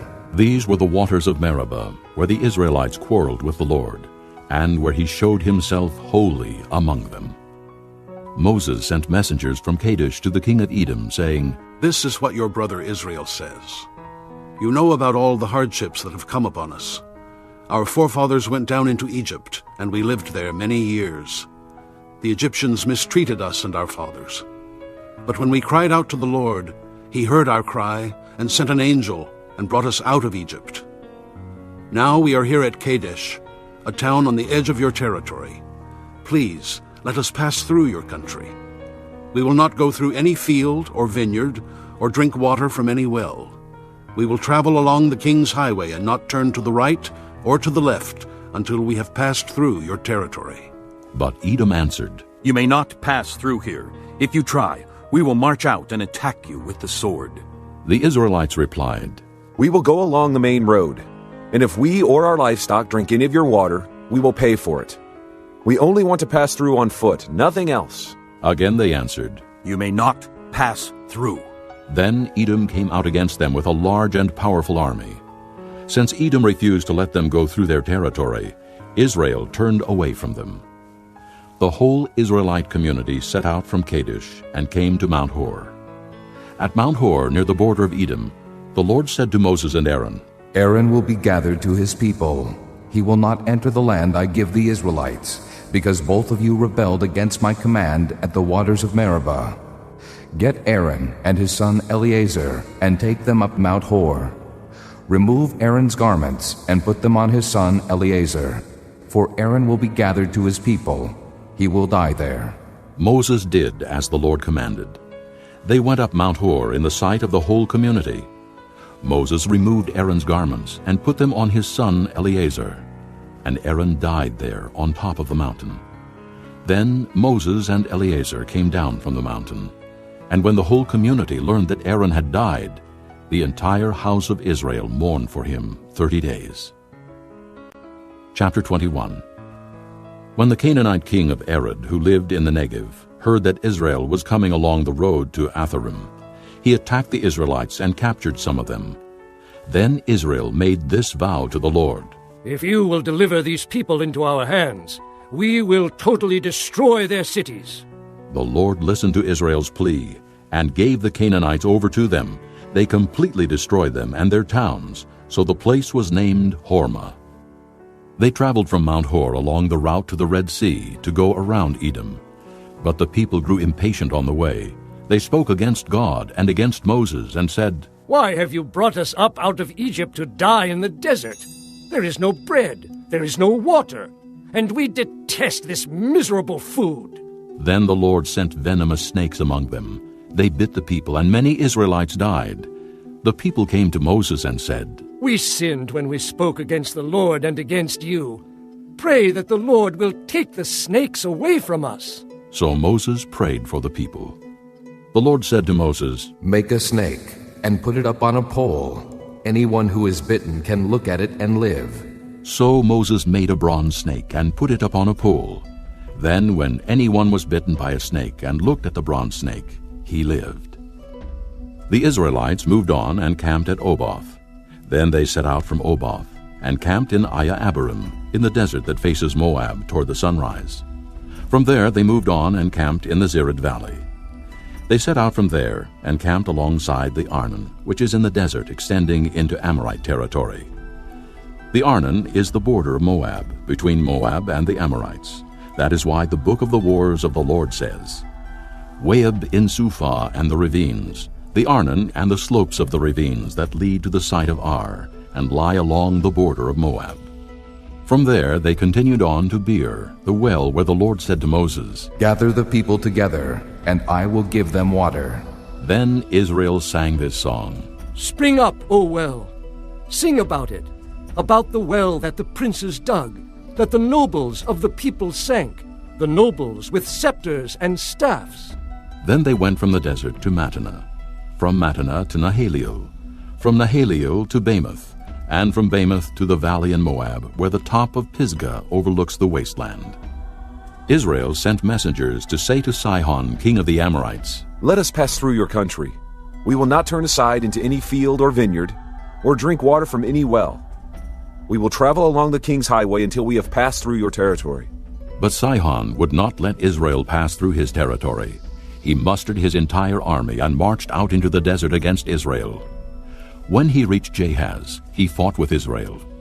Israel, however, put him to the sword and took over his land from the Arnon to the Jabbok, but only as far as the Ammonites, because their border was fortified. Israel captured all the cities of the Amorites and occupied them, including Heshbon and all its surrounding settlements. Heshbon was the city of Sihon, king of the Amorites, who had fought against the former king of Moab and had taken from him all his land as far as the Arnon. That is why the poets say, Come to Heshbon and let it be rebuilt. Let Sihon's city be restored. Fire went out from Heshbon, a blaze from the city of Sihon. It consumed Ar of Moab, the citizens of Arnon's heights. Woe to you, O Moab! You are destroyed, O people of Chemosh. He has given up his sons as fugitives, and his daughters as captives, to Sihon, king of the Amorites. But we have overthrown them. Heshbon is destroyed all the way to Dibon. We have demolished them as far as Nophah, which extends to Medeba. So Israel settled in the land of the Amorites. After Moses had sent spies to Jazer, the Israelites captured its surrounding settlements and drove out the Amorites who were there. Then they turned and went up along the road toward Bashan, and Og, king of Bashan, and his whole army marched out to meet them in battle at Edrei. The Lord said to Moses, Do not be afraid of him, for I have handed him over to you with his whole army and his land. Do to him what you did to Sihon, king of the Amorites, who reigned in Heshbon. So they struck him down, together with his sons and his whole army, leaving them no survivors, and they took possession of his land. Chapter 22. Then the Israelites traveled to the plains of Moab and camped along the Jordan across from Jericho. Now Balak, son of Zippor, saw all that Israel had done to the Amorites, and Moab was terrified, because there were so many people. Indeed, Moab was filled with dread because of the Israelites. The Moabites said to the elders of Midian, "This horde is going to lick up everything around us, as an ox licks up the grass of the field." So Balak, son of Zippor, who was king of Moab at that time, sent messengers to summon Balaam, son of Beor, who was at Pethor near the river in his native land. Balak said, "A people has come out of Egypt. They cover the face of the land and have settled next to me. Now come and put a curse on these people, because they are too powerful for me. Perhaps then I will be able to defeat them and drive them out of the country. For I know that those you bless are blessed, and those you curse are cursed." The elders of Moab and Midian left, taking with them the fee for divination. When they came to Balaam, they told him what Balak had said. "Spend the night here." Balaam said to them, "And I will bring you back the answer the Lord gives me." So the Moabite princes stayed with him. God came to Balaam and asked, "Who are these men with you?" Balaam said to God, "Balak, son of Zippor, king of Moab, sent me this message. A people that has come out of Egypt covers the face of the land. Now come and put a curse on them for me. Perhaps then I will be able to fight them and drive them away." But God said to Balaam, "Do not go with them. You must not put a curse on those people, because they are blessed." The next morning Balaam got up and said to Balak's princes, "Go back to your own country, for the Lord has refused to let me go with you." So the Moabite princes returned to Balak and said, Balaam refused to come with us. Then Balak sent other princes, more numerous and more distinguished than the first. They came to Balaam and said, "This is what Balak, son of Zippor, says. Do not let anything keep you from coming to me, because I will reward you handsomely and do whatever you say. Come and put a curse on these people for me." But Balaam answered them, "Even if Balak gave me his palace filled with silver and gold, I could not do anything great or small to go beyond the command of the Lord my God. Now stay here tonight as the others did, and I will find out what else the Lord will tell me." That night God came to Balaam and said, "Since these men have come to summon you, go with them, but do only what I tell you." Balaam got up in the morning, saddled his donkey, and went with the princes of Moab. But God was very angry when he went, and the angel of the Lord stood in the road to oppose him. Balaam was riding on his donkey, and his 2 servants were with him. When the donkey saw the angel of the Lord standing in the road with a drawn sword in his hand, she turned off the road into a field. Balaam beat her to get her back on the road. Then the angel of the Lord stood in a narrow path between 2 vineyards, with walls on both sides. When the donkey saw the angel of the Lord, she pressed close to the wall, crushing Balaam's foot against it, so he beat her again. Then the angel of the Lord moved on ahead, and stood in a narrow place where there was no room to turn, either to the right or to the left. When the donkey saw the angel of the Lord, she lay down under Balaam, and he was angry and beat her with his staff. Then the Lord opened the donkey's mouth, and she said to Balaam, "What have I done to you to make you beat me these 3 times?" Balaam answered the donkey, "You have made a fool of me. If I had a sword in my hand, I would kill you right now." The donkey said to Balaam, "Am I not your own donkey, which you have always ridden to this day? Have I been in the habit of doing this to you?" "No," he said. Then the Lord opened Balaam's eyes, and he saw the angel of the Lord standing in the road with his sword drawn. So he bowed low and fell face down. The angel of the Lord asked him, "Why have you beaten your donkey these 3 times? I have come here to oppose you, because your path is a reckless one before me. The donkey saw me and turned away from me these 3 times. If she had not turned away, I would certainly have killed you by now, but I would have spared her." Balaam said to the angel of the Lord, "I have sinned. I did not realize you were standing in the road to oppose me. Now, if you are displeased, I will go back." The angel of the Lord said to Balaam, "Go with the men, but speak only what I tell you." So Balaam went with the princes of Balak. When Balak heard that Balaam was coming, he went out to meet him at the Moabite town on the Arnon border, at the edge of his territory. Balak said to Balaam, "Did I not send you an urgent summons? Why didn't you come to me? Am I really not able to reward you?" Well, I have come to you now. Balaam replied, But can I say just anything? I must speak only what God puts in my mouth. Then Balaam went with Balak to Kiriath-Huzoth. Balak sacrificed cattle and sheep, and gave some to Balaam and the princes who were with him. The next morning Balak took Balaam up to Bamoth-Beul, and from there he saw part of the people. Chapter 23. Balaam said, Build me 7 altars here, and prepare 7 bulls and 7 rams for me. Balak did as Balaam said, and the 2 of them offered a bull and a ram on each altar. Then Balaam said to Balak, Stay here beside your offering while I go aside. Perhaps the Lord will come to meet with me. Whatever he reveals to me, I will tell you. Then he went off to a barren height. God met with him, and Balaam said, I have prepared 7 altars, and on each altar I have offered a bull and a ram. The Lord put a message in Balaam's mouth and said, Go back to Balak and give him this message. So he went back to him and found him standing beside his offering with all the princes of Moab. Then Balaam uttered his oracle. Balak brought me from Aram, the king of Moab from the eastern mountains. Come, he said, curse Jacob for me. Come, denounce Israel. How can I curse those whom God has not cursed?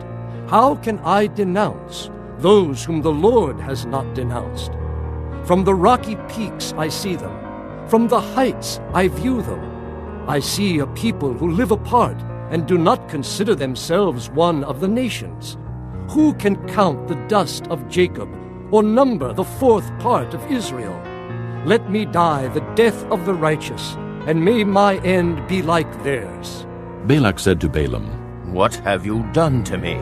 I brought you to curse my enemies, but you have done nothing but bless them. He answered, Must I not speak what the Lord puts in my mouth? Then Balak said to him, Come with me to another place where you can see them. You will see only a part, but not all of them. And from there, curse them for me. So he took him to the field of Zophim on the top of Pisgah, and there he built 7 altars, and offered a bull and a ram on each altar. Balaam said to Balak, Stay here beside your offering, while I meet with him over there. The Lord met with Balaam, and put a message in his mouth, and said, Go back to Balak, and give him this message. So he went to him, and found him standing beside his offering with the princes of Moab. Balak asked him, What did the Lord say? Then he uttered his oracle. Arise, Balak, and listen. Hear me, son of Zippor. God is not a man that he should lie, nor a son of man that he should change his mind. Does he speak and then not act? Does he promise and not fulfill? I have received a command to bless. He has blessed, and I cannot change it. No misfortune is seen in Jacob, no misery observed in Israel. The Lord their God is with them. The shout of the king is among them. God brought them out of Egypt. They have the strength of a wild ox. There is no sorcery against Jacob, no divination against Israel. It will now be said of Jacob and of Israel, See what God has done. The people rise like a lioness. They rouse themselves like a lion that does not rest till he devours his prey and drinks the blood of his victims. Then Balak said to Balaam, Neither curse them at all, nor bless them at all. Balaam answered, Did I not tell you I must do whatever the Lord says? Then Balak said to Balaam, Come, let me take you to another place. Perhaps it will please God to let you curse them for me from there. And Balak took Balaam to the top of Peor, overlooking the wasteland. Balaam said, Build me 7 altars here, and prepare 7 bulls and 7 rams for me. Balak did as Balaam had said, and offered a bull and a ram on each altar. Chapter 24. Now when Balaam saw that it pleased the Lord to bless Israel, he did not resort to sorcery as at other times, but turned his face toward the desert. When Balaam looked out and saw Israel encamped tribe by tribe, the Spirit of God came upon him, and he uttered his oracle. The oracle of Balaam, son of Beor, the oracle of one whose eye sees clearly, the oracle of one who hears the words of God, who sees a vision from the Almighty, who falls prostrate and whose eyes are opened. How beautiful are your tents, O Jacob, your dwelling places, O Israel! Like valleys they spread out, like gardens beside a river, like aloes planted by the Lord, like cedars beside the waters. Water will flow from their buckets. Their seed will have abundant water. Their king will be greater than Agag. Their kingdom will be exalted. God brought them out of Egypt. They have the strength of a wild ox. They devour hostile nations and break their bones in pieces. With their arrows they pierce them. Like a lion they crouch and lie down. Like a lioness, who dares to rouse them? May those who bless you be blessed, and those who curse you be cursed. Then Balak's anger burned against Balaam. He struck his hands together and said to him, I summoned you to curse my enemies, but you have blessed them these 3 times. Now leave at once and go home. I said I would reward you handsomely, but the Lord has kept you from being rewarded. Balaam answered Balak, Did I not tell the messengers you sent me? Even if Balak gave me his palace filled with silver and gold, I could not do anything of my own accord, good or bad, to go beyond the command of the Lord. And I must say only what the Lord says. Now I am going back to my people. But come, let me warn you of what this people will do to your people in days to come. Then he uttered his oracle. The oracle of Balaam, son of Beor, the oracle of one whose eye sees clearly, the oracle of one who hears the words of God, who has knowledge from the Most High, who sees a vision from the Almighty, who falls prostrate and whose eyes are opened. I see him, but not now. I behold him, but not near. A star will come out of Jacob. A scepter will rise out of Israel. He will crush the foreheads of Moab, the skulls of all the sons of Sheth. Edom will be conquered. Seir, his enemy, will be conquered, but Israel will grow strong. A ruler will come out of Jacob and destroy the survivors of the city. Then Balaam saw Amalek and uttered his oracle. Amalek was first among the nations, but he will come to ruin at last. Then he saw the Kenites and uttered his oracle. Your dwelling place is secure. Your nest is set in a rock. Yet you Kenites will be destroyed when Asher takes you captive. Then he uttered his oracle. Ah, who can live when God does this? Ships will come from the shores of Kittim. They will subdue Asher and Eber, but they too will come to ruin. Then Balaam got up and returned home, and Balak went his own way. This concludes Disc 9. Chapter 25. While Israel was staying in Shittim, the men began to indulge in sexual immorality with Moabite women, who invited them to the sacrifices to their gods. The people ate and bowed down before these gods. So Israel joined in worshiping the Baal of Peor, and the Lord's anger burned against them. The Lord said to Moses, Take all the leaders of these people, kill them, and expose them in broad daylight before the Lord, so that the Lord's fierce anger may turn away from Israel. So Moses said to Israel's judges, Each of you must put to death those of your men who have joined in worshiping the Baal of Peor. Then an Israelite man brought to his family a Midianite woman, right before the eyes of Moses and the whole assembly of Israel, while they were weeping at the entrance to the tent of meeting. When Phinehas, son of Eleazar, the son of Aaron the priest, saw this, he left the assembly, took a spear in his hand, and followed the Israelite into the tent. He drove the spear through both of them, through the Israelite and into the woman's body. Then the plague against the Israelites was stopped.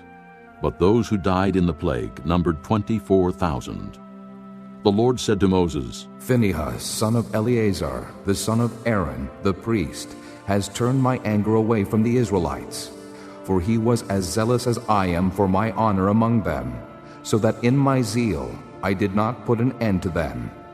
Therefore tell him I am making my covenant of peace with him.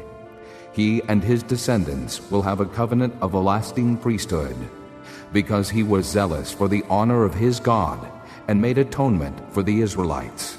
The name of the Israelite who was killed with the Midianite woman was Zimri, son of Salu, the leader of a Simeonite family. And the name of the Midianite woman who was put to death was Cozbi, daughter of Zur, a tribal chief of a Midianite family. The Lord said to Moses, Treat the Midianites as enemies and kill them, because they treated you as enemies when they deceived you in the affair of Peor and their sister Cozbi, the daughter of a Midianite leader, the woman who was killed when the plague came as a result of Peor. Chapter 26. After the plague, the Lord said to Moses and Eleazar, son of Aaron the priest, Take a census of the whole Israelite community by families, all those 20 years old or more who are able to serve in the army of Israel. So on the plains of Moab, by the Jordan, across from Jericho, Moses and Eleazar the priest spoke with them and said, Take a census of the men 20 years old or more, as the Lord commanded Moses. These were the Israelites who came out of Egypt. The descendants of Reuben, the firstborn son of Israel, were through Hanok, the Hanokite clan, through Palu, the Paluite clan, through Hezron, the Hezronite clan, through Carmi, the Carmite clan. These were the clans of Reuben. Those numbered were 43,730.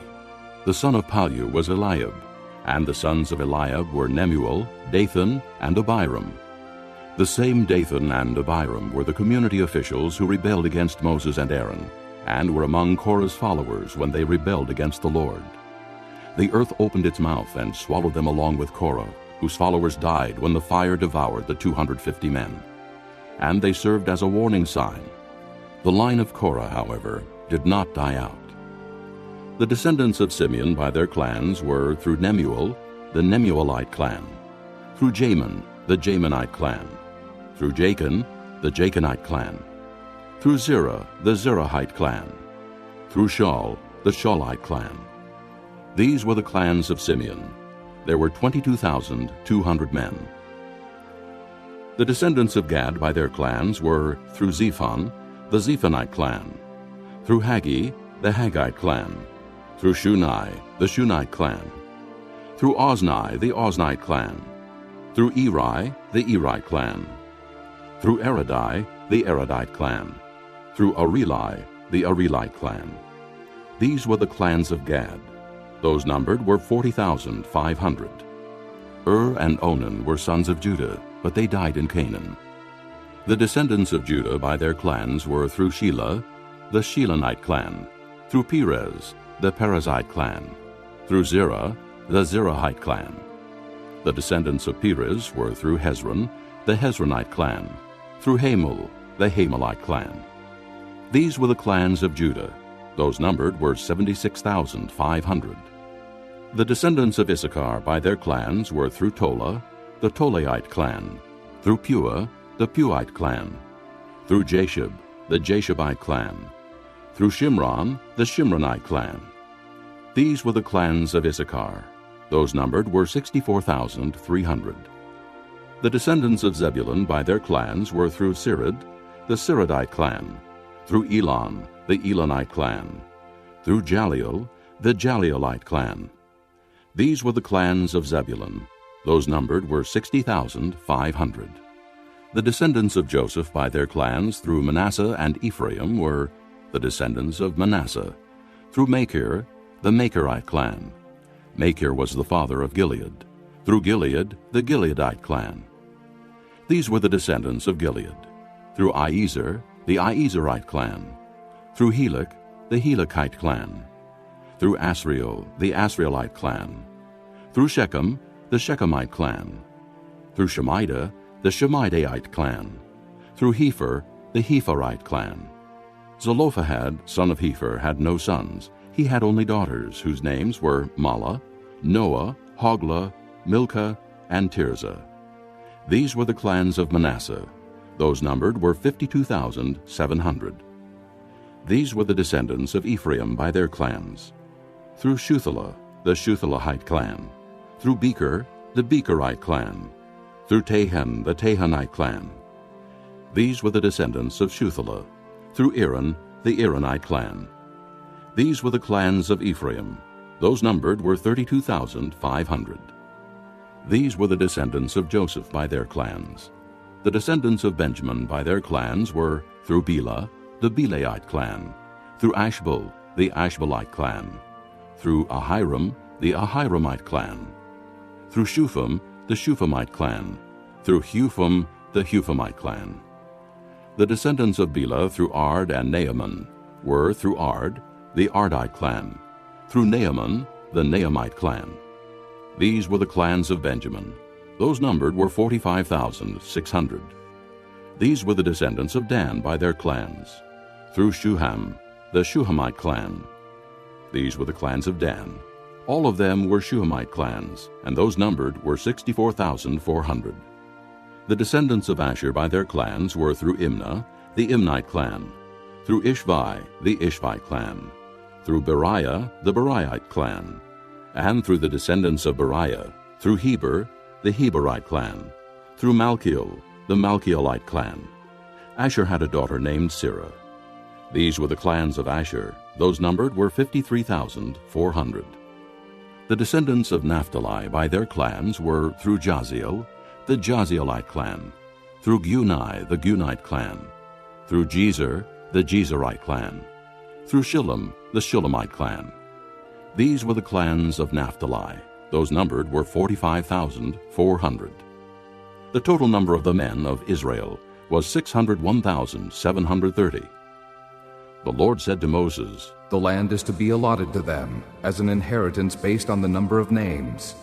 To a larger group, give a larger inheritance, and to a smaller group, a smaller one. Each is to receive its inheritance according to the number of those listed. Be sure that the land is distributed by lot. What each group inherits will be according to the names for its ancestral tribe. Each inheritance is to be distributed by lot among the larger and smaller groups." These were the Levites who were counted by their clans. Through Gershon, the Gershonite clan. Through Kohath, the Kohathite clan. Through Merari, the Merarite clan. These also were Levite clans, the Libnite clan, the Hebronite clan, the Malite clan, the Mushite clan, the Korahite clan. Kohath was the forefather of Amram. The name of Amram's wife was Jochebed, a descendant of Levi, who was born to the Levites in Egypt. To Amram she bore Aaron, Moses, and their sister Miriam. Aaron was the father of Nadab and Abihu, Eleazar and Ithamar. But Nadab and Abihu died when they made an offering before the Lord with unauthorized fire. All the male Levites a month old or more numbered 23,000. They were not counted along with the other Israelites because they received no inheritance among them. These are the ones counted by Moses and Eleazar the priest when they counted the Israelites on the plains of Moab by the Jordan across from Jericho. Not one of them was among those counted by Moses and Aaron the priest when they counted the Israelites in the desert of Sinai. For the Lord had told those Israelites they would surely die in the desert, and not one of them was left, except Caleb, son of Jephunneh, and Joshua, son of Nun. Chapter 27. The daughters of Zelophehad, son of Hepher, the son of Gilead, the son of Machir, the son of Manasseh, belonged to the clans of Manasseh, son of Joseph. The names of the daughters were Mahlah, Noah, Hoglah, Milcah, and Tirzah. They approached the entrance to the tent of meeting and stood before Moses, Eleazar the priest, the leaders, and the whole assembly, and said, "Our father died in the desert. He was not among Korah's followers who banded together against the Lord, but he died for his own sin and left no sons. Why should our father's name disappear from his clan because he had no son? Give us property among our father's relatives." So Moses brought their case before the Lord, and the Lord said to him, "What Zelophehad's daughters are saying is right. You must certainly give them property as an inheritance among their father's relatives, and turn their father's inheritance over to them. Say to the Israelites, if a man dies and leaves no son, turn his inheritance over to his daughter. If he has no daughter, give his inheritance to his brothers. If he has no brothers, give his inheritance to his father's brothers. If his father had no brothers, give his inheritance to the nearest relative in his clan, that he may possess it. This is to be a legal requirement for the Israelites, as the Lord commanded Moses. Then the Lord said to Moses, Go up this mountain in the Abiram range, and see the land I have given the Israelites. After you have seen it, you too will be gathered to your people as your brother Aaron was. For when the community rebelled at the waters in the desert of Zin, both of you disobeyed my command to honor me as holy before their eyes. These were the waters of Meribah Kadesh in the desert of Zin. Moses said to the Lord, May the Lord, the God of the spirits of all mankind, appoint a man over this community to go out and come in before them, one who will lead them out and bring them in, so the Lord's people will not be like sheep without a shepherd. So the Lord said to Moses, Take Joshua, son of Nun, a man in whom is the Spirit, and lay your hand on him. Have him stand before Eleazar the priest and the entire assembly, and commission him in their presence. Give him some of your authority, so the whole Israelite community will obey him. He is to stand before Eleazar the priest, who will obtain decisions for him by inquiring of the Urim before the Lord. At his command, he and the entire community of the Israelites will go out, and at his command they will come in. Moses did as the Lord commanded him. He took Joshua and had him stand before Eleazar the priest and the whole assembly. Then he laid his hands on him and commissioned him as the Lord instructed through Moses. Chapter 28. The Lord said to Moses, Give this command to the Israelites, and say to them, See that you present to me at the appointed time the food for my offerings made by fire, as an aroma pleasing to me. Say to them, This is the offering made by fire that you are to present to the Lord, 2 lambs, a year old without defect, as a regular burnt offering each day. Prepare 1 lamb in the morning, and the other at twilight, together with a grain offering of 1/10 of an ephah of fine flour mixed with 1/4 of a hin of oil from pressed olives. This is the regular burnt offering instituted at Mount Sinai as a pleasing aroma, an offering made to the Lord by fire. The accompanying drink offering is to be 1/4 of a hin of fermented drink with each lamb. Pour out the drink offering to the Lord at the sanctuary. Prepare the 2nd lamb at twilight, along with the same kind of grain offering and drink offering that you prepare in the morning.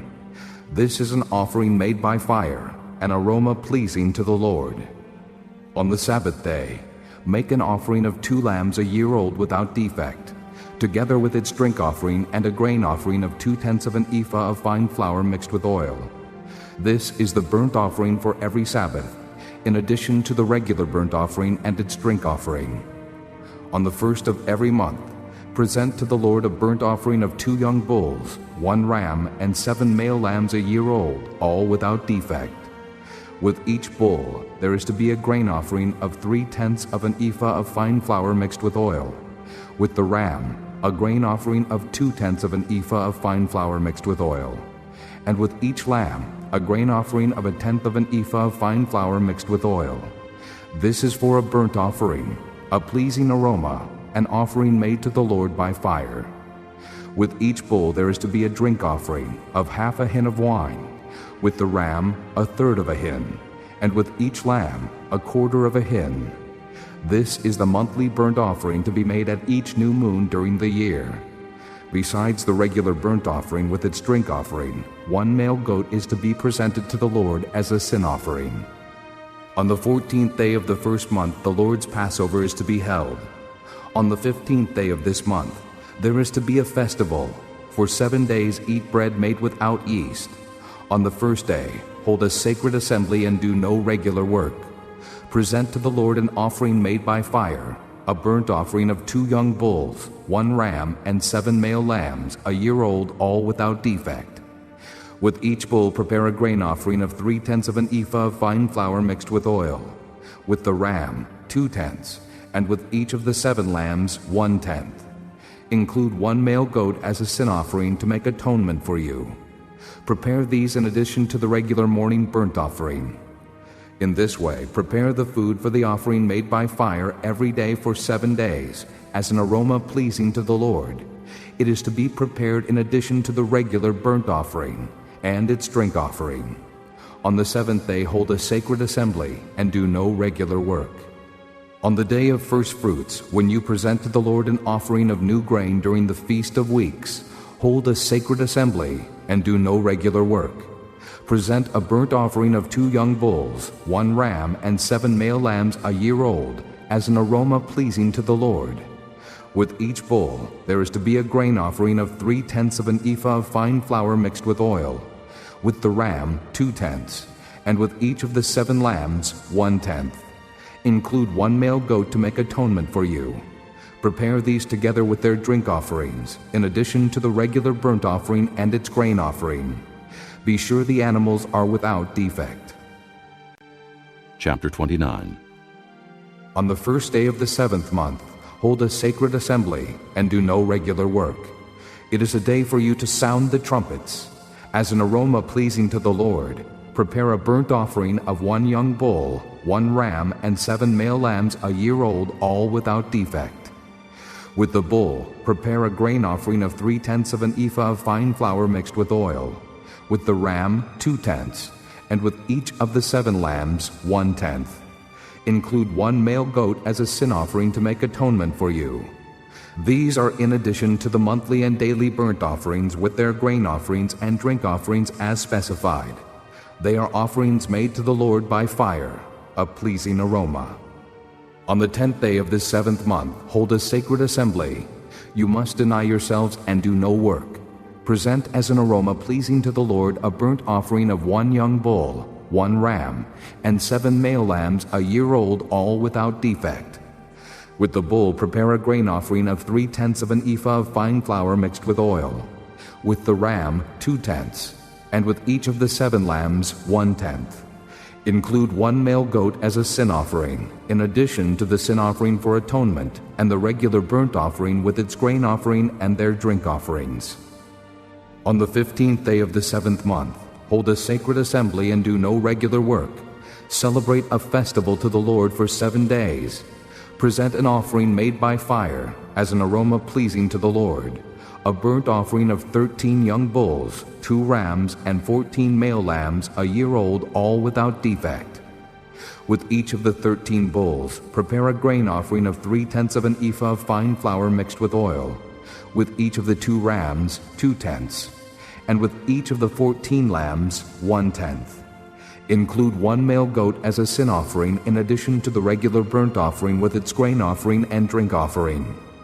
On the 2nd day, prepare 12 young bulls, 2 rams, and 14 male lambs a year old, all without defect.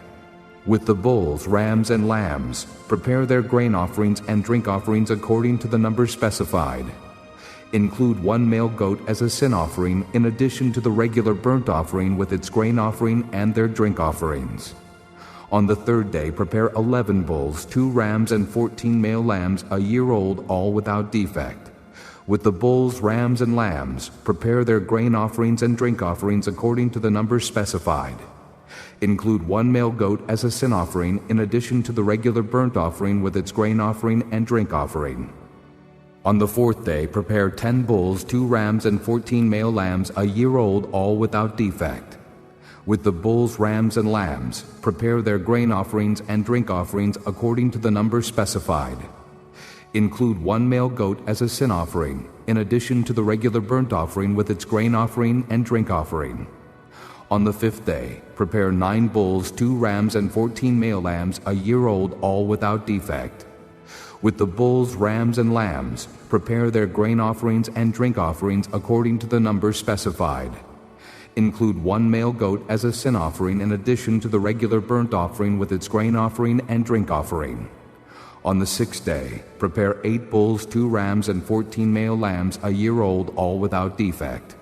With the bulls, rams, and lambs, prepare their grain offerings and drink offerings according to the number specified.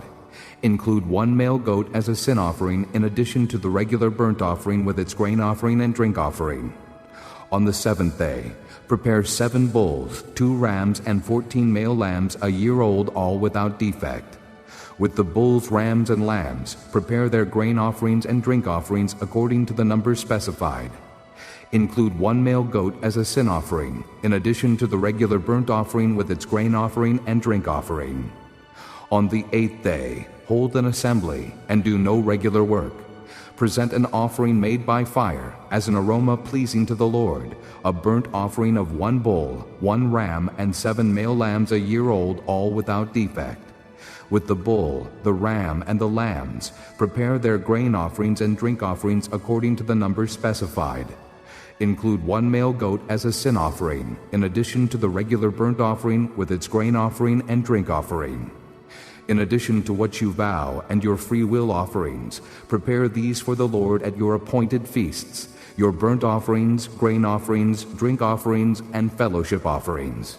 Moses told the Israelites all that the Lord commanded him. Chapter 30. Moses said to the heads of the tribes of Israel, "This is what the Lord commands. When a man makes a vow to the Lord or takes an oath to obligate himself by a pledge, he must not break his word, but must do everything he said. When a young woman still living in her father's house makes a vow to the Lord or obligates herself by a pledge, and her father hears about her vow or pledge, but says nothing to her, then all her vows and every pledge by which she obligated herself will stand.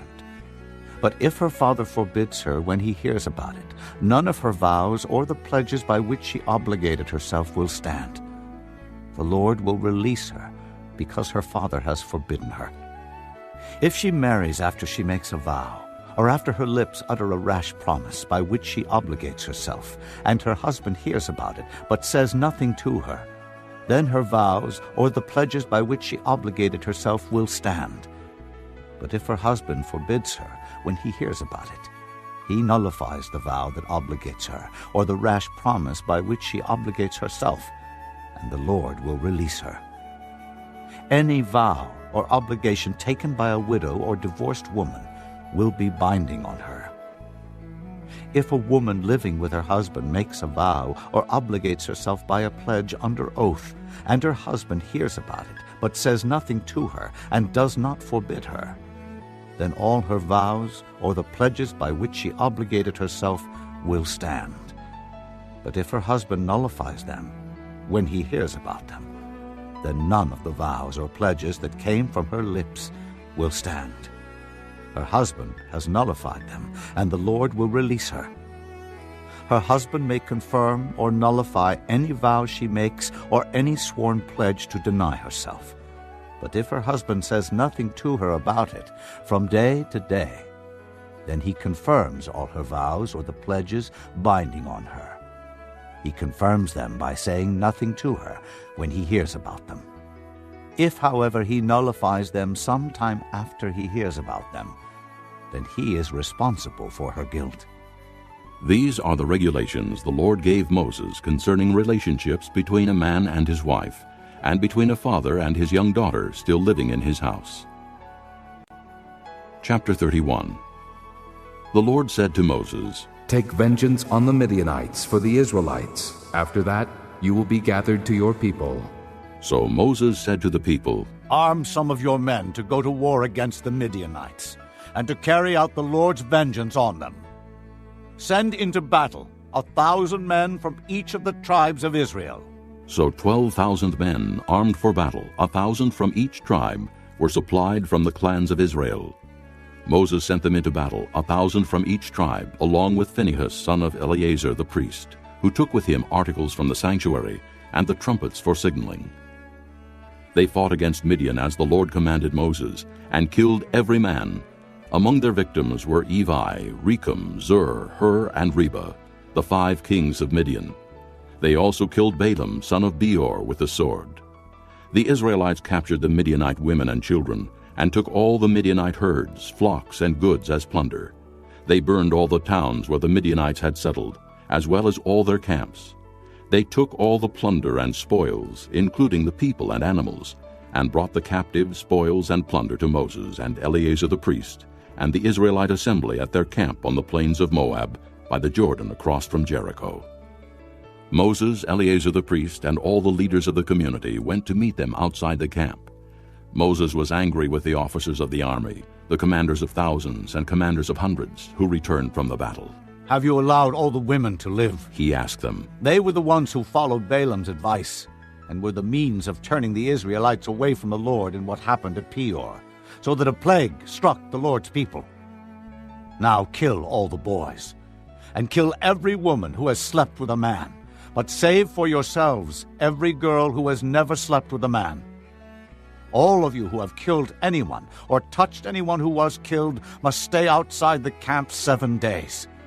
On the 3rd and 7th days, you must purify yourselves and your captives.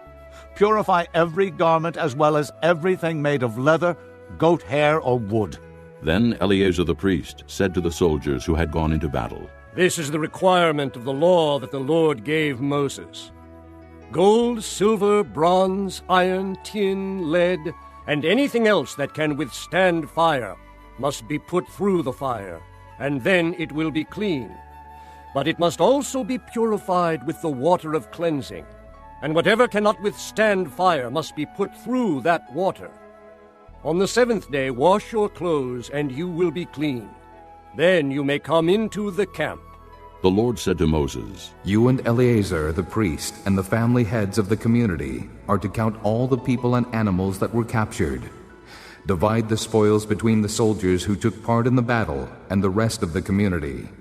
From the soldiers who fought in the battle, set apart as tribute for the Lord 1 out of every 500, whether persons, cattle, donkeys, sheep, or goats. Take this tribute from their half share and give it to Eleazar the priest as the Lord's part. From the Israelites' half, select 1 out of every 50, whether persons, cattle, donkeys, sheep, goats, or other animals. Give them to the Levites, who are responsible for the care of the Lord's tabernacle. So Moses and Eleazar the priest did as the Lord commanded Moses. The plunder remaining from the spoils that the soldiers took was 675,000 sheep, 72,000 cattle, 61,000 donkeys, and 32,000 women who had never slept with a man. The half share of those who fought in the battle was 337,500 sheep, of which the tribute for the Lord was 675, 36,000 cattle, of which the tribute for the Lord was 72, 30,500 donkeys, of which the tribute for the Lord was 61, 16,000 people, of which the tribute for the Lord was 32. Moses gave the tribute to Eleazar the priest as the Lord's part, as the Lord commanded Moses. The half belonging to the Israelites, which Moses set apart from that of the fighting men, the community's half, was 337,500 sheep, 36,000 cattle, 30,500 donkeys, and 16,000 people. From the Israelites' half, Moses selected 1 out of every 50 persons and animals, as the Lord commanded him, and gave them to the Levites, who were responsible for the care of the Lord's tabernacle. Then the officers who were over the units of the army, the commanders of thousands and commanders of hundreds, went to Moses and said to him, Your servants have counted the soldiers under our command, and not one is missing. So we have brought as an offering to the Lord the gold articles each of us acquired: armlets, bracelets, signet rings, earrings, and necklaces, to make atonement for ourselves before the Lord.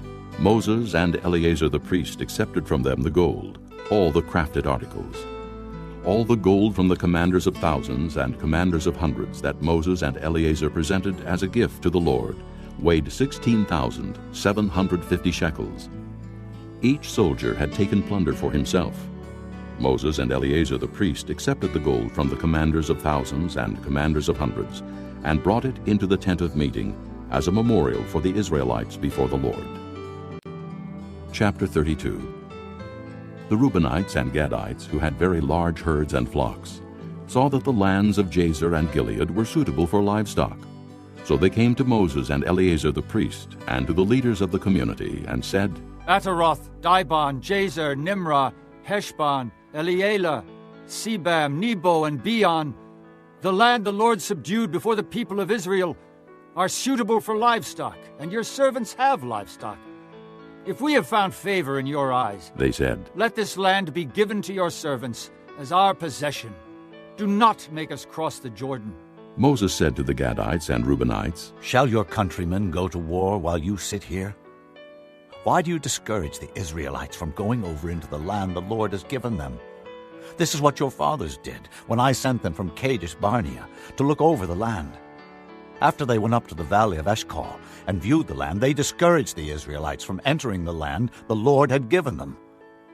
The Lord's anger was aroused that day, and he swore this oath: because they have not followed me wholeheartedly, not one of the men 20 years old or more who came up out of Egypt will see the land I promised on oath to Abraham, Isaac, and Jacob, not one, except Caleb, son of Jephunneh the Kenizzite, and Joshua, son of Nun, for they followed the Lord wholeheartedly. The Lord's anger burned against Israel, and he made them wander in the desert 40 years, until the whole generation of those who had done evil in his sight was gone. And here you are, a brood of sinners, standing in the place of your fathers, and making the Lord even more angry with Israel. If you turn away from following him, he will again leave all this people in the desert, and you will be the cause of their destruction. Then they came up to him and said, We would like to build pens here for our livestock and cities for our women and children. But we are ready to arm ourselves and go ahead of the Israelites until we have brought them to their place. Meanwhile, our women and children will live in fortified cities for protection from the inhabitants of the land. We will not return to our homes until every Israelite has received his inheritance. We will not receive any inheritance with them on the other side of the Jordan, because our inheritance has come to us on the east side of the Jordan. Then Moses said to them, If you will do this, if you will arm yourselves before the Lord for battle, and if all of you will go armed over the Jordan before the Lord until he has driven his enemies out before him, then, when the land is subdued before the Lord, you may return and be free from your obligation to the Lord and to Israel. And this land will be your possession before the Lord. But if you fail to do this, you will be sinning against the Lord, and you may be sure that your sin will find you out. Build cities for your women and children, and pens for your flocks, but do what you have promised. The Gadites and Reubenites said to Moses, We, your servants, will do as our Lord commands. Our children and wives, our flocks and herds will remain here in the cities of Gilead. But your servants, every man armed for battle, will cross over to fight before the Lord, just as our Lord says. Then Moses gave orders about them to Eleazar the priest and Joshua son of Nun, and to the family heads of the Israelite tribes. He said to them, If the Gadites and Reubenites, every man armed for battle, cross over the Jordan with you before the Lord, then when the land is subdued before you, give them the land of Gilead as their possession. But if they do not cross over with you armed, they must accept their possession with you in Canaan. The Gadites and Reubenites answered, Your servants will do what the Lord has said. We will cross over before the Lord into Canaan armed, but the property we inherit will be on this side of the Jordan. Then Moses gave to the Gadites, the Reubenites, and the half-tribe of Manasseh son of Joseph, the kingdom of Sihon, king of the Amorites, and the kingdom of Og, king of Bashan, the whole land with its cities and the territory around them. The Gadites built up Dibon, Ataroth, Aror, Atroth-Shophan, Jazer, Jogbehah, Beth-Nimrah, and Beth-Haran as fortified cities, and built pens for their flocks. And the Reubenites rebuilt Heshbon, Elealeh, and Kiriathaim, as well as Nebo and Baal-Meon, these names were changed, and Sibmah. They gave names to the cities they rebuilt. The descendants of Machir, son of Manasseh, went to Gilead, captured it, and drove out the Amorites who were there. So Moses gave Gilead to the Machirites, the descendants of Manasseh, and they settled there. Jair, a descendant of Manasseh, captured their settlements, and called them Havoth-Jair. And Noba captured Kenath and its surrounding settlements, and called it Noba after himself. Chapter 33. Here are the stages in the journey of the Israelites when they came out of Egypt by divisions under the leadership of Moses and Aaron. At the Lord's command, Moses recorded the stages in their journey. This is their journey by stages.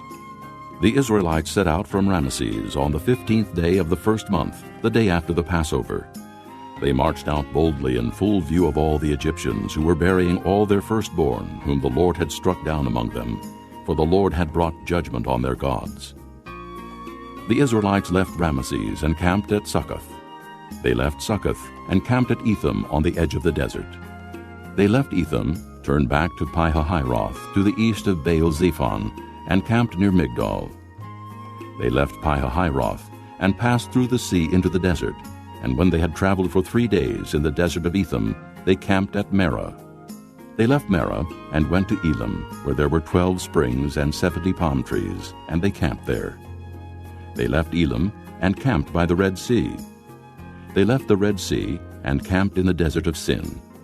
They left the desert of Sin and camped at Dophkah. They left Dophkah and camped at Alush. They left Alush and camped at Rephidim, where there was no water for the people to drink. They left Rephidim and camped in the desert of Sinai. They left the desert of Sinai and camped at Kibroth-hattaavah. They left Kibroth-hattaavah and camped at Hazeroth. They left Hazeroth and camped at Rithmah. They left Rithmah and camped at Rimmon-Perez. They left Rimmon-Perez and camped at Libnah. They left Libnah and camped at Rissah. They left Rissah and camped at Kehalatha.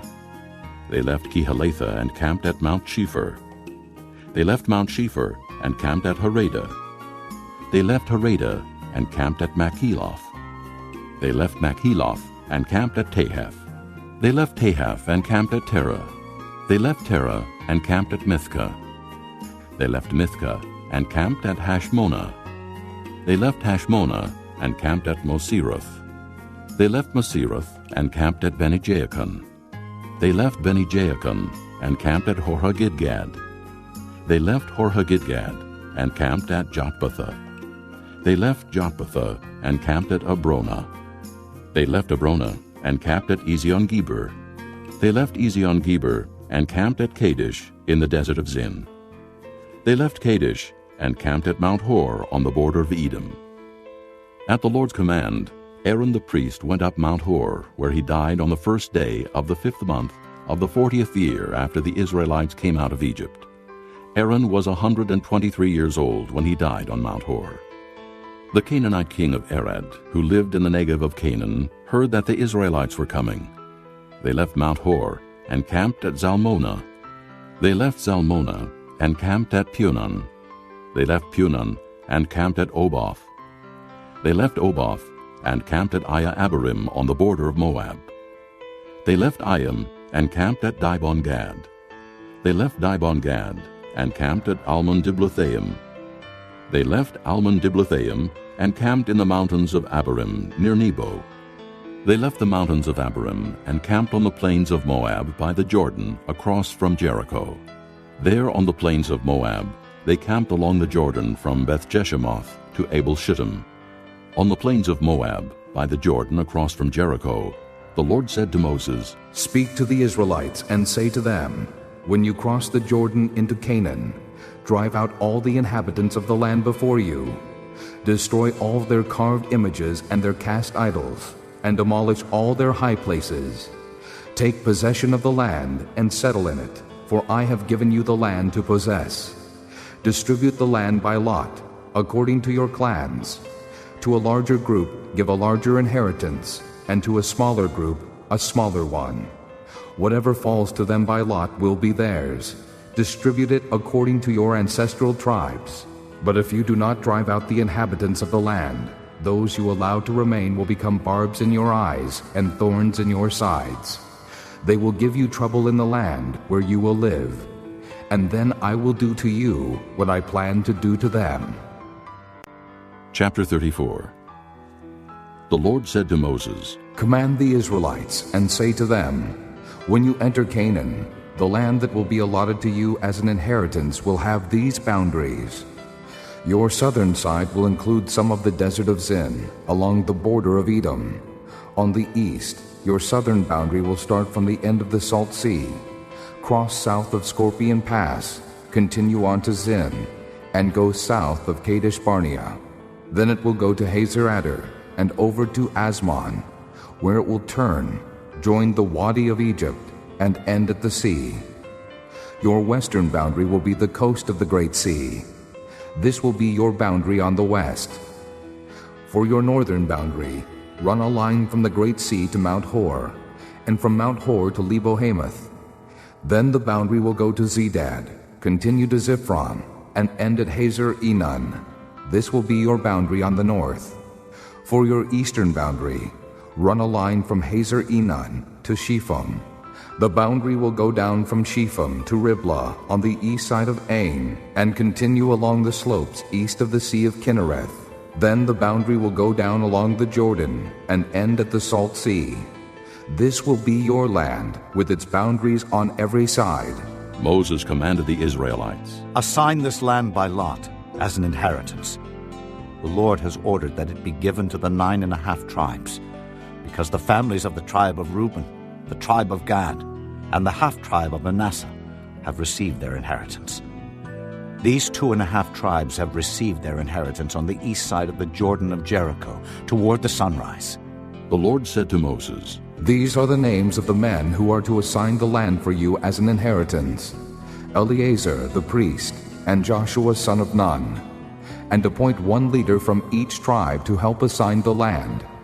These are their names: Caleb, son of Jephunneh, from the tribe of Judah; Shemuel, son of Ammihud, from the tribe of Simeon; Elidad, son of Kislon, from the tribe of Benjamin; Buckai, son of Joglai, the leader from the tribe of Dan; Haniel, son of Ephod, the leader from the tribe of Manasseh, son of Joseph; Kemuel, son of Shiphthan, the leader from the tribe of Ephraim, son of Joseph; Elizaphan, son of Parnak, the leader from the tribe of Zebulun; Paltiel, son of Azan, the leader from the tribe of Issachar; Ahihud, son of Shalomai, the leader from the tribe of Asher; Pedahel, son of Ammihud, the leader from the tribe of Naphtali.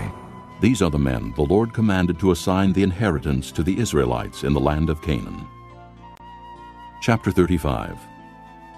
On the plains of Moab, by the Jordan, across from Jericho, the Lord said to Moses, Command the Israelites to give the Levites towns to live in from the inheritance the Israelites will possess, and give them pasture lands around the towns. Then they will have towns to live in, and pasture lands for their cattle, flocks, and all their other livestock. The pasture lands around the towns that you give the Levites will extend out 1,500 feet from the town wall. Outside the town, measure 3,000 feet on the east side, 3,000 on the south side, 3,000 on the west, and 3,000 on the north, with the town in the center. They will have this area as pasture land for the towns. 6 of the towns you give the Levites will be cities of refuge, to which a person who has killed someone may flee. In addition, give them 42 other towns. In all, you must give the Levites 48 towns, together with their pasture lands. The towns you give the Levites from the land the Israelites possess are to be given in proportion to the inheritance of each tribe.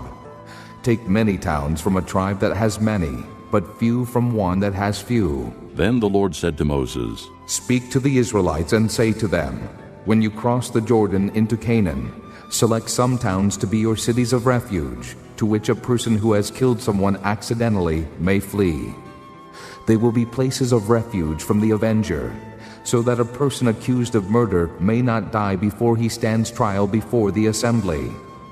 These 6 towns you give will be your cities of refuge. Give 3 on this side of the Jordan, and 3 in Canaan as cities of refuge. These 6 towns will be a place of refuge for Israelites, aliens, and any other people living among them, so that anyone who has killed another accidentally can flee there. If a man strikes someone with an iron object so that he dies, he is a murderer. The murderer shall be put to death. Or if anyone has a stone in his hand that could kill, and he strikes someone so that he dies, he is a murderer. The murderer shall be put to death. Or if anyone has a wooden object in his hand that could kill, and he hits someone so that he dies, he is a murderer. The murderer shall be put to death. The avenger of blood shall put the murderer to death. When he meets him, he shall put him to death. If anyone with malice aforethought shoves another or throws something at him intentionally so that he dies, or if in hostility he hits him with his fist so that he dies, that person shall be put to death. He is a murderer. The avenger of blood shall put the murderer to death when he meets him. But if without hostility someone suddenly shoves another or throws something at him unintentionally, or without seeing him drops a stone on him that could kill him, and he dies, then, since he was not his enemy, and he did not intend to harm him, the assembly must judge between him and the avenger of blood, according to these regulations. The assembly must protect the one accused of murder from the avenger of blood, and send him back to the city of refuge to which he fled. He must stay there until the death of the high priest, who was anointed with the holy oil. But if the accused ever goes outside the limits of the city of refuge to which he has fled, and the avenger of blood finds him outside the city, the avenger of blood may kill the accused without being guilty of murder. The accused must stay in his city of refuge until the death of the high priest. Only after the death of the high priest may he return to his own property. These are to be legal requirements for you throughout the generations to come, wherever you live. Anyone who kills a person is to be put to death as a murderer, only on the testimony of witnesses. But no one is to be put to death on the testimony of only one witness. Do not accept a ransom for the life of a murderer who deserves to die. He must surely be put to death.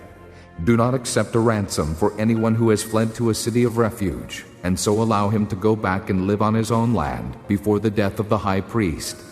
Do not pollute the land where you are.